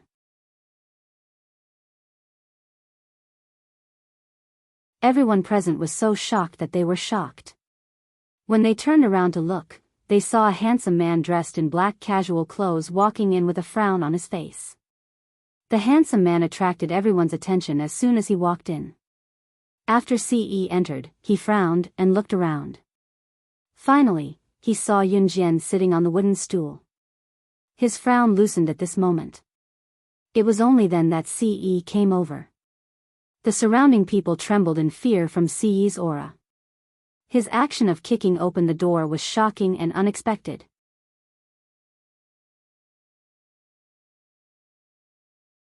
Chapter 1234. CE's face didn't show any emotion, but Mo Sen and the other two, who were familiar with CE, were quite clear. Their young master was truly enraged this time. You. Who are you? Aunt Hong was frightened by the sudden entrance of CE and the others, and she took a few steps back. Especially when she heard CE say the word kill, Aunt Hong had an illusion that she had provoked a very frightening big shot. Old woman, you don't need to know who we are. Shuang chuckled and took the lead to walk over. His handsome face was covered by a long scar at the bottom of his neck, which greatly reduced his handsome face. Aunt Hong was so frightened that she retreated again and again. Don't talk nonsense with her, just kill this group of people. Mo Sen was already walking over. Mo Sen's legs were very slender, especially from the back. His figure and appearance were simply an existence that girls yearned for day and night. Mo Sen had just taken 2 steps over here, when the few burly men behind Aunt Hong took 2 steps back. In the next second, a sharp killing intent flashed in Mo Sen's eyes. In the next breath, in this airtight space, everyone only felt a gust of wind. When they came back to their senses, they saw that Mo Sen had already flashed past those burly men at some point in time. Everyone almost didn't notice when he made his move, and only saw those burly men suddenly spurt out a mouthful of old blood. In the next moment, the few burly men fell to the ground with their backs facing the ground. In a short while, they stopped breathing. After Mo Sen killed these people, he returned to Lin Wei's side. Lin Wei was the strongest among the 4 leaders, but he didn't make a move. That was because these people in front of him didn't even have the qualifications to make him make a move. Mo Sen stood beside Lin Wei. But he saw that Shuang had already walked over to Aunt Hong. Ah! You dared to kill them. How dare you? You! Aunt Hong was so scared that she couldn't form words. But Shuang was gradually approaching Aunt Hong. As Shuang approached Aunt Hong, he made tsk sounds. In the end, Shuang said to Aunt Hong, "You old woman, why did you have to capture our young madam? Do you think you can still live after capturing our young madam? Tsk. You already have half a foot in the coffin, yet you're still coming out to harm others." After saying that, Shuang gently pinched his chin with his slender hand and looked at Aunt Hong with a playful expression. Auntie Hong gradually retreated towards the group of girls. After retreating to a place where there was no escape, Aunt Hong directly knelt down in front of Shuang. "I beg you, please don't kill me. Don't kill him." When she said the last word, Auntie Hong suddenly grabbed a young girl beside her, and threw the young girl directly into Shuang's arms. This young girl's hands and feet were tied up, and at this moment, Auntie Hong had directly thrown her into Shuang's arms, causing her to be unable to stand firm. Aunt Hong's eyes narrowed. She suddenly jumped up and ran to the side towards the basement's entrance. This Auntie Hong had a bit of strength. Yun Jian narrowed her eyes. She hadn't noticed it before. However, Aunt Hong was destined to not be able to get out of this basement's door today. Lin Wei casually flung his hand, and everyone only saw a golden light flash past. No one saw what he had flung out. They only saw Aunt Hong, who was running towards the basement's entrance, thinking that she was about to escape from the devil's claws, suddenly freeze. In the next second, blood spurted out from her mouth and nose, and in a short while, she directly fell to the ground and didn't make a sound.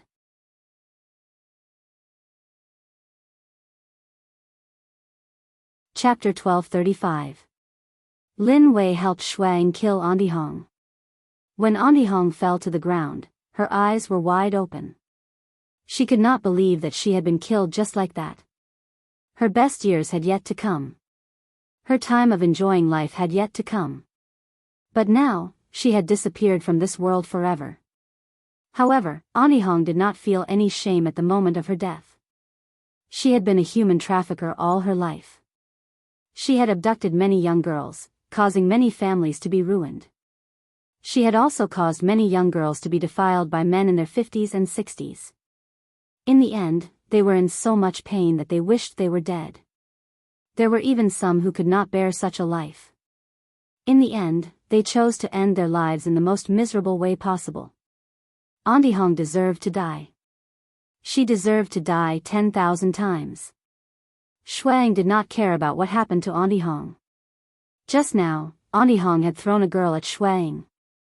The reason was to distract Shuang. A smart person like Shuang would not have fallen for such a trick. However, the girl that Auntie Hong had thrown at him was tied up. Her feet were not steady, so she almost slipped. Shuang did not know what was going on with him. He just grabbed the girl.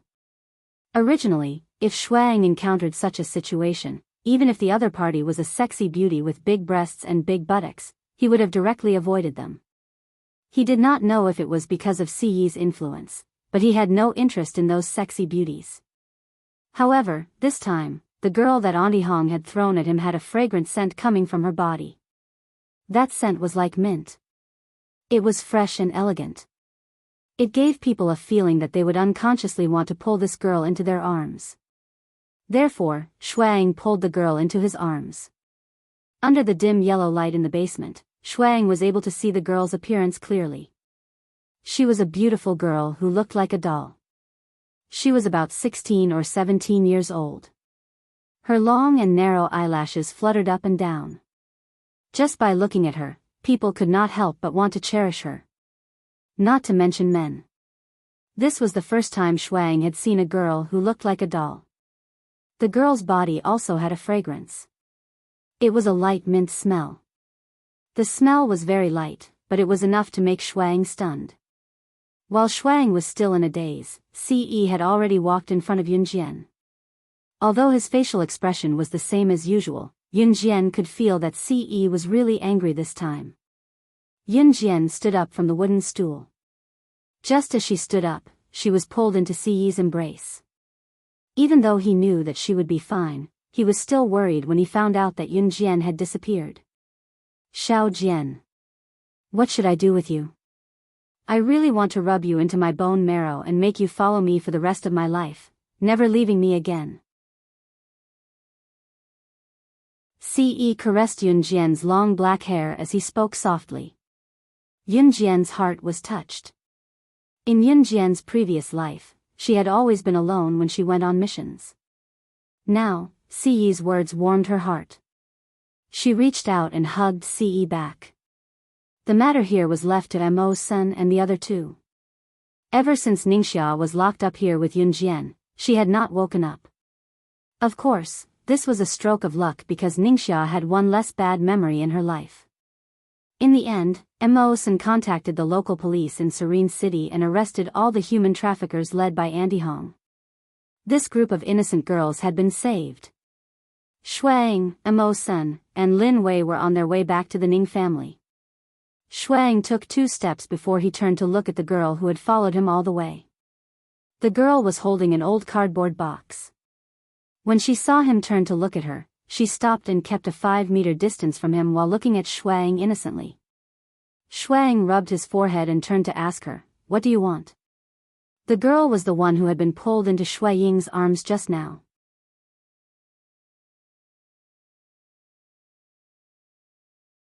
Chapter 1236.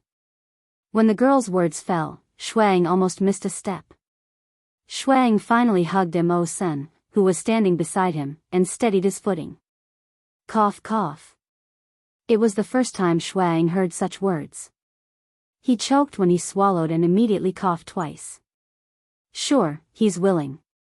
Mo-sen, who had been silent all this time, suddenly reached out and patted Shui Ying's back, and then said to the girl with a smile. After saying that, Mo-sen smiled evilly. It was rare for him to joke like today. After saying that, Mo-sen pulled away Shui Ying's hand that was around his shoulder, and then turned around and left with Lin Wei. Halfway through, Mo-sen also left Shuang with a sentence that people didn't understand. Don't bully a little girl. After saying that, Mo-sen smiled evilly, which was extremely inconsistent with his previous calm appearance. After smiling evilly, Mo-sen curled his lips and left with Lin Wei. Shuang, who was standing in place, simply wanted to grab Mo-sen and Lin Wei and beat them up. They actually left him behind. However, Shuang didn't dare to beat Lin Wei, let alone Senator Mo-sen and Lin Wei had the best relationship, perhaps because their personalities were similar. Shuang dared to guarantee that if he went to beat Mo-sen, Lin Wei would definitely intervene.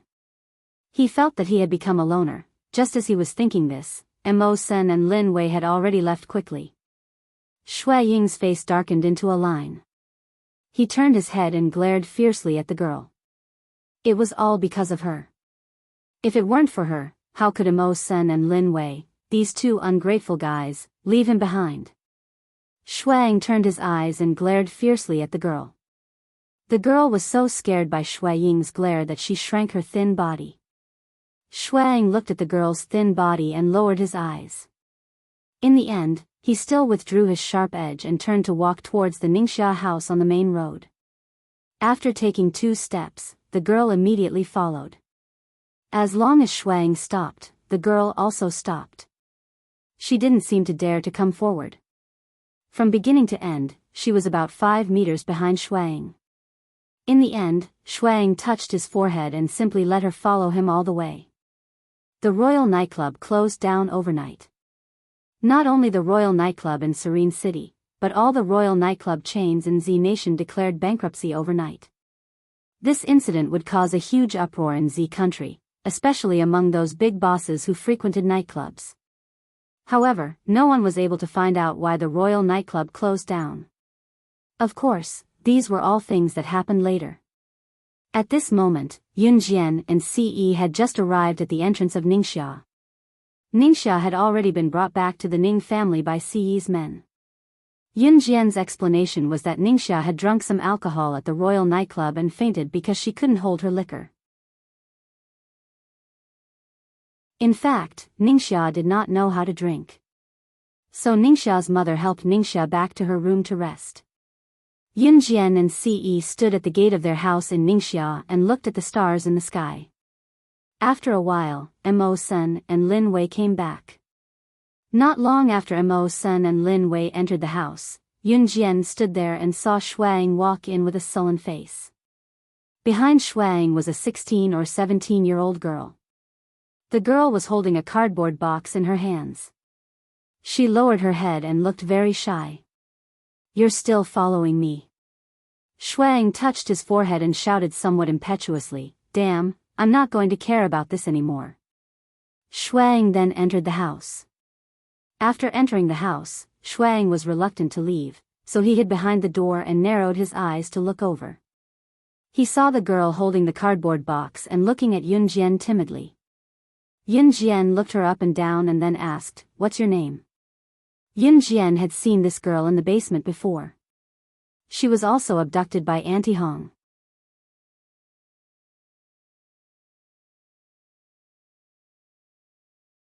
Chapter 1237. As Si Luo spoke, she hugged the box tightly with her bony hands and lowered her head, looking a little scared. Yun Jian narrowed her eyes and stared at Si Luo again. She scanned Si Luo from head to toe and pursed her lips. "Aren't you going home?" As she spoke, Yun Jian's eyes flashed with a sharp light. She seemed to have a new idea. Si Luo didn't look up after hearing Yun Jian's words. She shrank back and shook her head. "I don't have a home anymore, then are you willing to follow me?" Yun Jian quickly continued.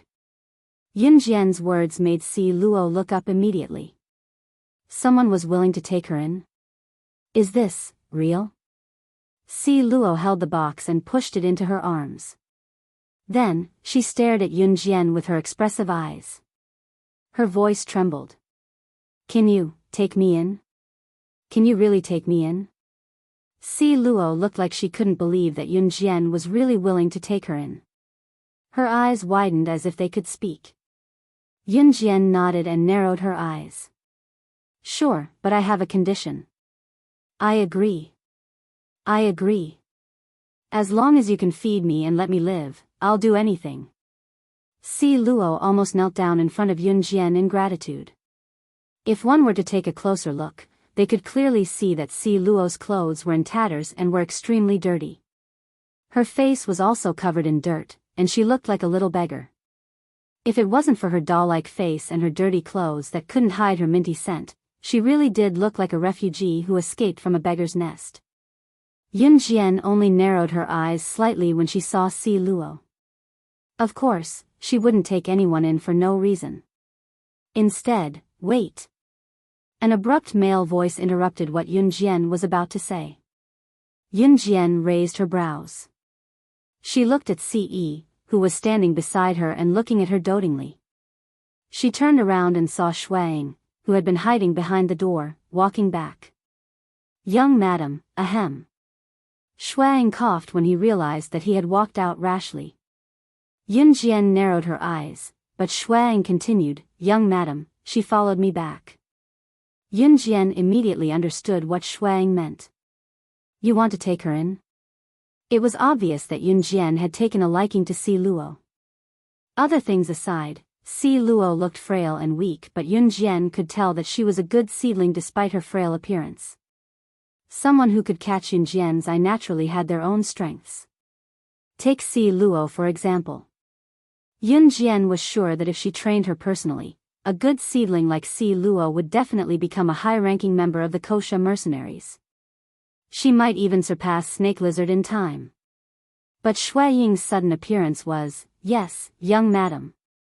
Shuaying didn't hesitate at all. "All right." Yunjian didn't force him. After agreeing, Yunjian turned to look at Si Luo.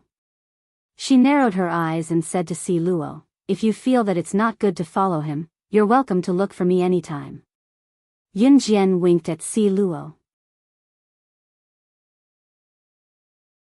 It was rare for her to be so cold and arrogant. Si Luo hugged the cardboard box and shrank back, but she nodded fervently.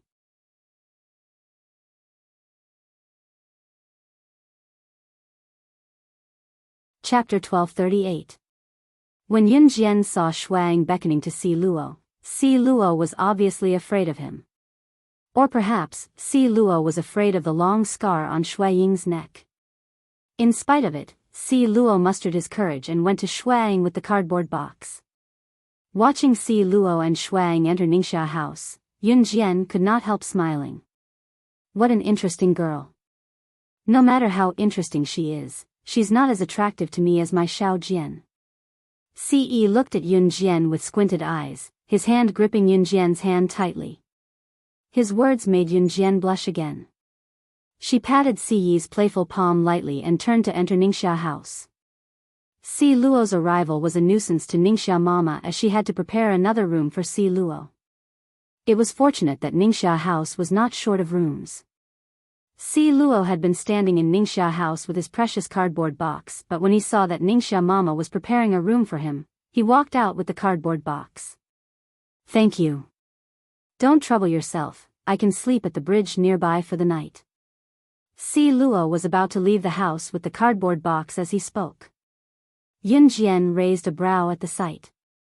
A certain nerve in the bottom of his heart was fiercely touched. In her past life, Yunjian was abducted when she was young. She was abducted when she was 5. She was supposed to be a 5-year-old child who lay in her parents' arms and did not have to think about anything. However, Yunjian only remembered that her parents in her past life had lost her when she was 5. Before she was abducted and joined in Hun group, Yunjian had been a beggar for a period of time after she was separated from her parents. It was not an exaggeration to call her a beggar. Everyone had a past that was not glamorous. Everyone had grown up from nothing. She was only 5 years old then and had lost her parents' protection. Yunjian went out to beg in the day and slept at the bridge or even the dog hole at night.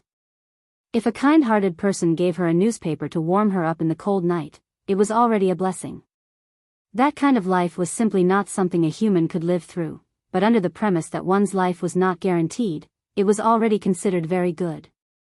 She had seen Si Luo's attire just now, and what Si Luo had just said. What kind of past could make a young girl who was in the middle of puberty so calmly say, "I can sleep on the nearby bridge for a night"? Countless teenagers who were sheltered by their parents flaunted their prowess, but who would have thought that some people who lived at the bottom of society even had problems eating enough food to survive? Yunjian's heart skipped a beat when she saw Si Luo walking out of the house.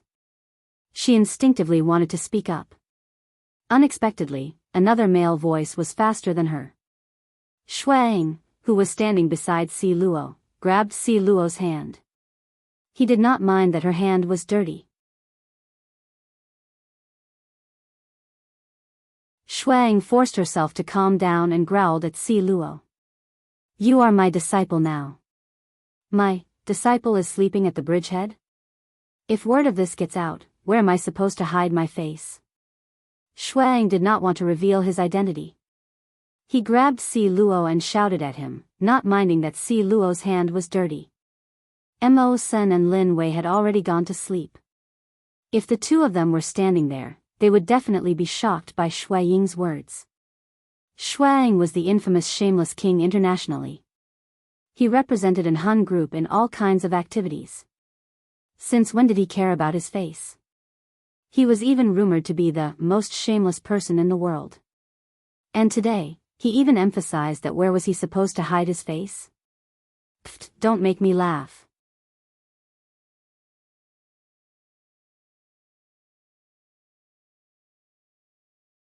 Chapter 1239. Si Luo's hand was held by Shuang. She looked up at Shuang from a close distance, but when she saw the long scar on Shui Ying's neck, she shrank back and lowered her head. She was afraid. This was normal. The scar on Shui Ying's neck was very deep, and it was because of this deep scar that Shui Ying's looks were greatly reduced.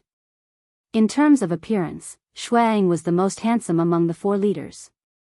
Of course, even so, Shuang was the most handsome among the four leaders, but because of this scar, many beauties dared not get close to him. You don't have to stay at the bridge. From today onwards, you won't have to live the same life as before. Yun Jian's voice was heard in the next breath. As soon as Yun Jian's voice was heard, Si Luo looked up at Yun Jian gratefully. Don't look at me like that. I'm only helping you because there's something to gain. Yun Jian did not say the last part of her sentence. She, Yun Jian, was not a good person. If there was nothing to gain, to be honest, she would not help Si Luo even if he knelt down in front of her. Don't blame her for being ruthless. This was how the world worked. If you were not strong, no one would pity you. Thank you. Si Luo thanked him anyway. If one looked closely, one could even see a trace of tears in her eyes. Yun Jian nodded and did not say anything else. In the end, Ningxia's mother prepared a room for Si Luo. Ningxia's family was rich, so their rooms were villas with toilets in every room. It was like a hotel. Ningxia's mother pitied Si Luo and even taught him how to run the bathwater. Yun Jian stood aside and watched as Ningxia's mother taught Si Luo. In the end, Si Luo took a hot shower and changed into Qin Yu's clothes. Si Luo and Qin Yu were about the same height, but Si Luo was skinnier than Qin Yu. He was so skinny that only his bones were left. Although Qin Yu's clothes were a little too big for Si Luo, it was just right. When they were done, Shuang and the rest had already gone to bed. The next day, Yun Jian woke up early in the morning as she planned to board a large cruise ship from Ning City's harbor to the boat island. When Yun Jian woke up, Qin Yu and Si Luo were already up. When Yun Jian came downstairs, she saw Qin Yu and Si Luo chatting together. They seemed to be getting along well. Si Luo had washed her dusty body yesterday and changed into Qin Yu's clothes. Her beggar-like appearance had completely disappeared. Even Yun Jian couldn't help but take a few more glances at Si Luo. After washing up, the faint mint scent on Si Luo's body became even stronger. Her doll-like face was naturally beautiful. Even Ningxia's mother couldn't help praising her. What a delicate little girl. In the morning, Ningxia's mother, Qin Yiru, and Mrs. Yang made breakfast together. When Ce, Shuang and the other two came down, Shuang and the other two were so shocked by Si Luo's current appearance that they stopped in their tracks. Shuang, in particular, did not expect Si Luo to be so pretty after changing into a white dress. Ce was unfazed. No matter how pretty a girl was, she could not beat his Xiao Jian. Ce was not even in the mood to look at Si Luo. He went straight to Yun Jian and held her hand. Wow! What a pretty Jijia! When Xiao Yunzhu, Duanli, and Duanya came down from upstairs, Xiao Yunzhu yelped when he saw Si Luo and wanted to run to her. At the same time, Xiao Yunzhu opened his arms wide like he was asking for a hug. Hello, Jijia. Xiao Yunzhu was halfway there when he saw his elder sister, Yun Jian, standing not too far away. Xiao Yunzhu suddenly felt like he was lifted up.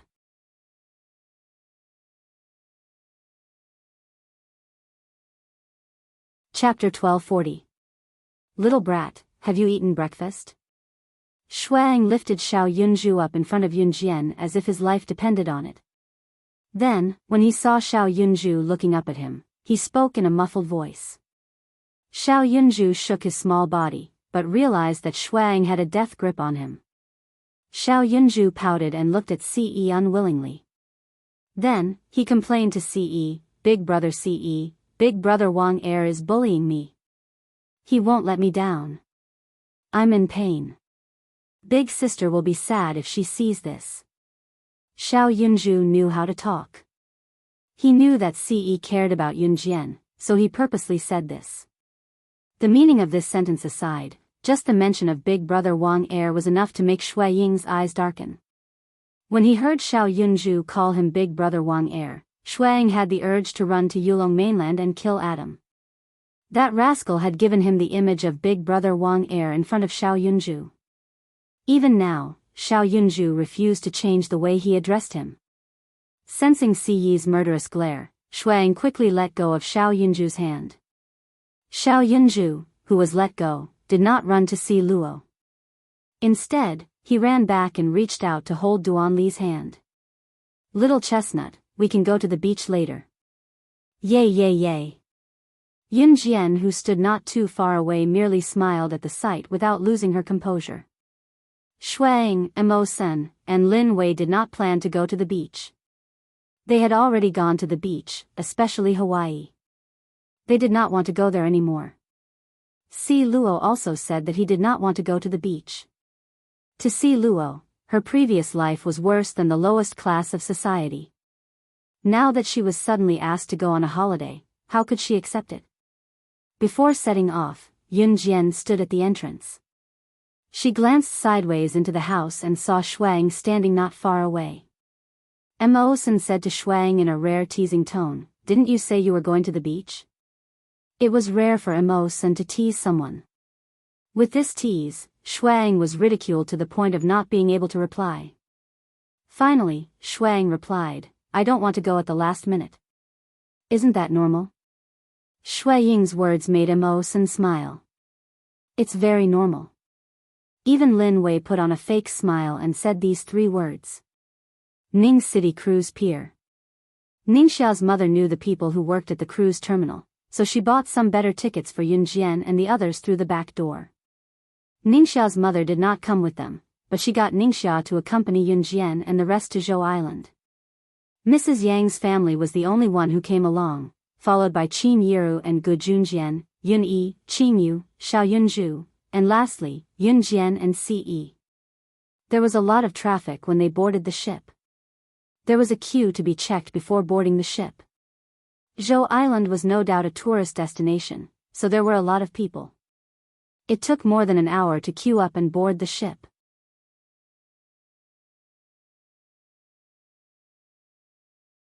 There were a lot of people in the queue. Ce took advantage of his height to hug Yunjian the whole time, protecting Yunjian in his arms. He did not let the people around them step on her or touch her body because of the crowd. When they boarded the ship, their seats were fixed. They used their tickets to secure their seats. At least, this was the case on the cruise. Yunjian and Ce found their seats and sat down. When Qin Yiru and Gu Junjian found their tickets, they happened to see a couple sitting there. When Qin Yiru saw this, she glanced at Gu Junjian, then went up to them and said politely, "Hello, may I know if you're sitting in the wrong seat?" "Our seats are here."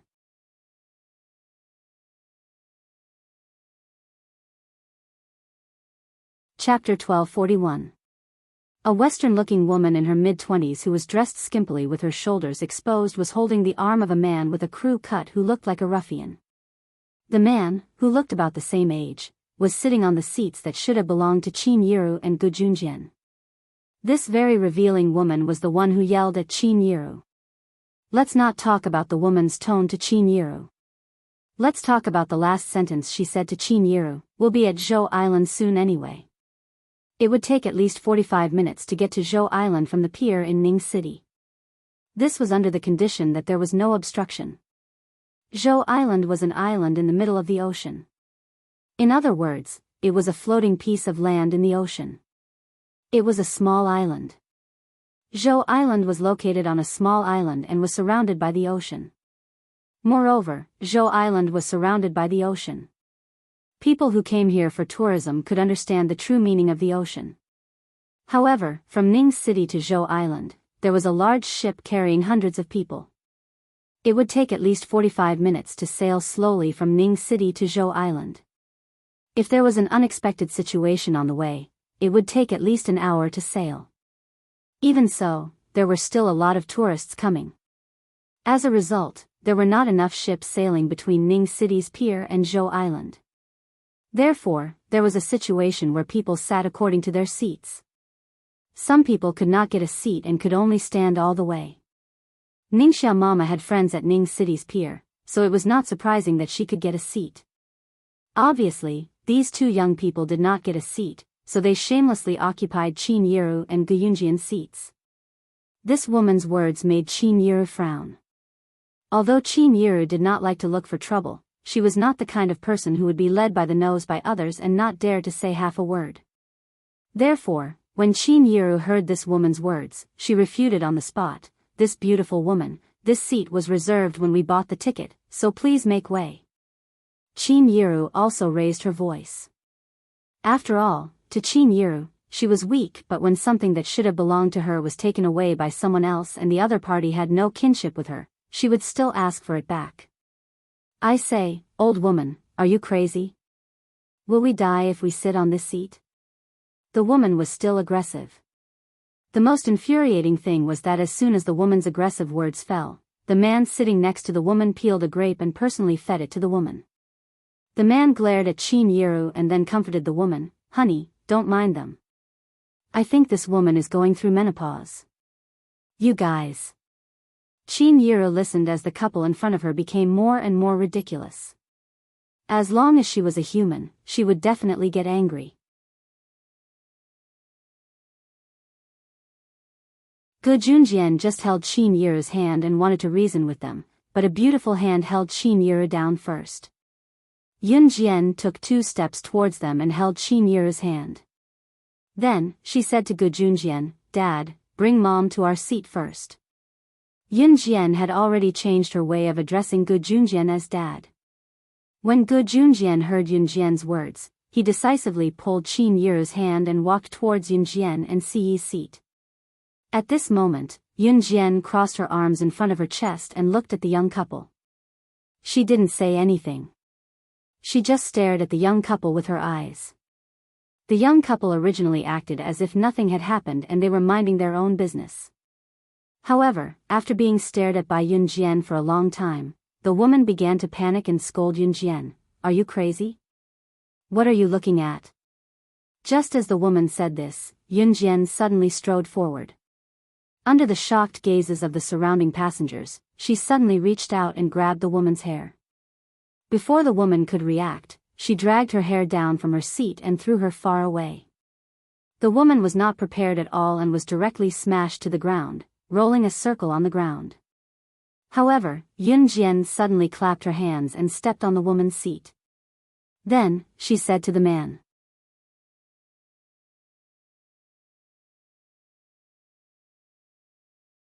Chapter 1242.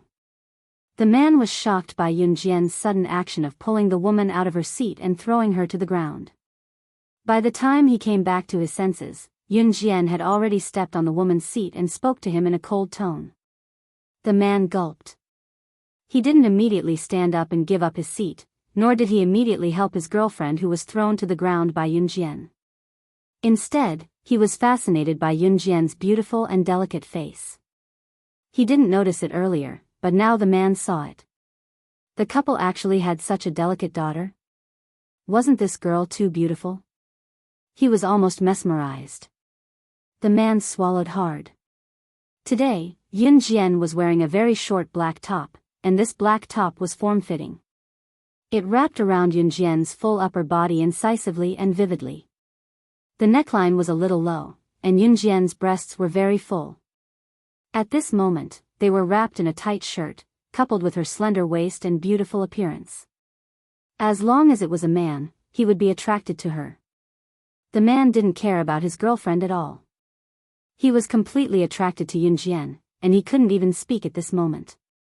Even after hearing Yunjian's threatening words, the man still had an indescribable desire to tease Yunjian.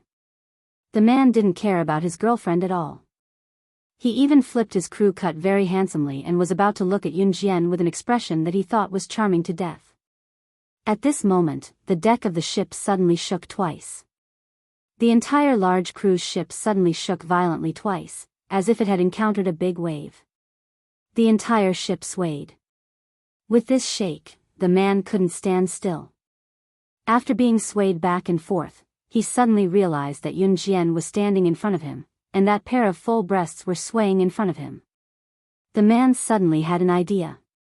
He suddenly wanted to use the force of the ship's shaking to pretend that he had accidentally jumped into Yunjian's chest.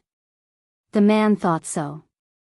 In the next moment, he planned to jump into Yunjian's arms as if he was using the rocking force of the boat. Just as the man was about to do so, he had already pounced on Yunjian. But when he was 30 centimeters away from Yunjian, he saw a large palm suddenly appear on Yunjian's slender waist. The large hand grabbed Yunjian's slender waist and pulled Yunjian over. The man was stunned, but at this moment, he had already fallen towards the place where Yunjian was just now. If he continued to fall, he might just fall over. However, it was unrealistic for him to fall because when the man fell towards Yunjian's position, a slender thigh entered his sight. She lifted her slender leg from the ground and kicked the man's abdomen in a way that couldn't be seen by the naked eye. The man saw with his own eyes that the slender leg kicked his abdomen, and then his body flew out dozens of meters away. At this moment, the man felt that the breakfast he had eaten this morning was about to be kicked out of his mouth. The moment the man was sent flying, he saw that in the distance, the person who had kicked his slender leg was holding onto the girl he had tried to get close to, but couldn't even touch the corner of her clothes. The people standing around the cruise ship were frightened by Siyi's actions. Everyone looked up and saw Siyi's dark face. He hugged Yunjian, and his sharp eyes looked as if he wanted to kill the man.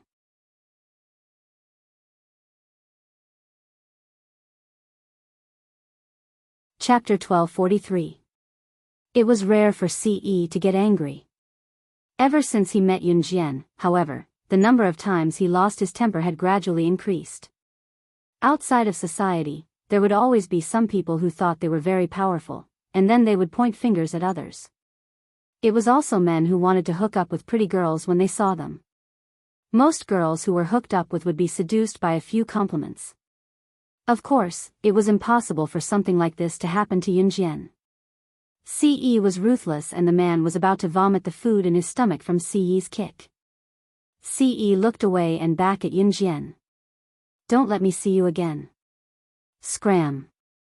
Siyi spat softly. His tone was cold but his gaze was now on Yunjian. He was speaking to the man just now but his gaze on Yunjian was filled with indulgence. The man could not get up for a long time, dawdling on the floor for a while before he finally got up reluctantly. Oddly enough, the man had just gotten up from the floor and was about to run over to the person in charge of the cruise ship to seek justice for him and blackmail Siyi. The painful kick just now was not a waste of his effort. However, once the man got up, he did not feel any discomfort coming from him. How was that possible? How painful was Siyi's kick just now? It was so painful that he could barely stand up. Why was he not feeling any discomfort after he got up? While the man frowned, wondering what had happened to him, Siyi had already pulled Yunjian to the seat that was occupied by the man and woman just now. His kick could not have hurt the man, of course. Siyi did not want to get into any trouble and delay the trip's progress since they were going out to have fun. His world with Xiao Jian had yet to begin. Yunjian was unaware of Siyi's thoughts. She was already sitting with Siyi on the seat that was occupied by the man and woman just now. The ship was still sailing. Apart from the last jolt, the ship didn't sway again. The journey was very smooth. When they finally arrived at the island, it was already 8 or 9 o'clock in the morning. In the summer, the sun was already high in the sky at 8 or 9 o'clock in the morning. After they got off the boat, Ningxia Yi led the team to the beach near the island. The beach of the boat island was very large. Looking from the edge of the beach, the entire beach was filled with yellow sand and rocks. It was July, and the weather was getting hotter and hotter. The 2 months of summer vacation were undoubtedly the hottest period of the year in Zhe province. When they arrived at the beach, Ningxia accompanied Qin Yu and Yun Jian to the girls' changing room. Qin Yiru and Mrs. Yang went to the changing room together. Before coming to the beach, Ningxia's mother had already prepared swimsuits for the ladies. Ningxia's mother was very polite. Ningxia's mother had also helped to prepare swimsuits for the men. However, most men would only wear underwear when they went to the beach. Of course, the underwear here were not briefs but boxers. There were changing rooms for men and women set up near the sea. Qin Yu was currently pushing Yun Jian into the changing room excitedly. You're tuning into the Biyao's Wuxia Chronicles YouTube channel. Don't forget to subscribe and join us on this journey to catch the most captivating stories.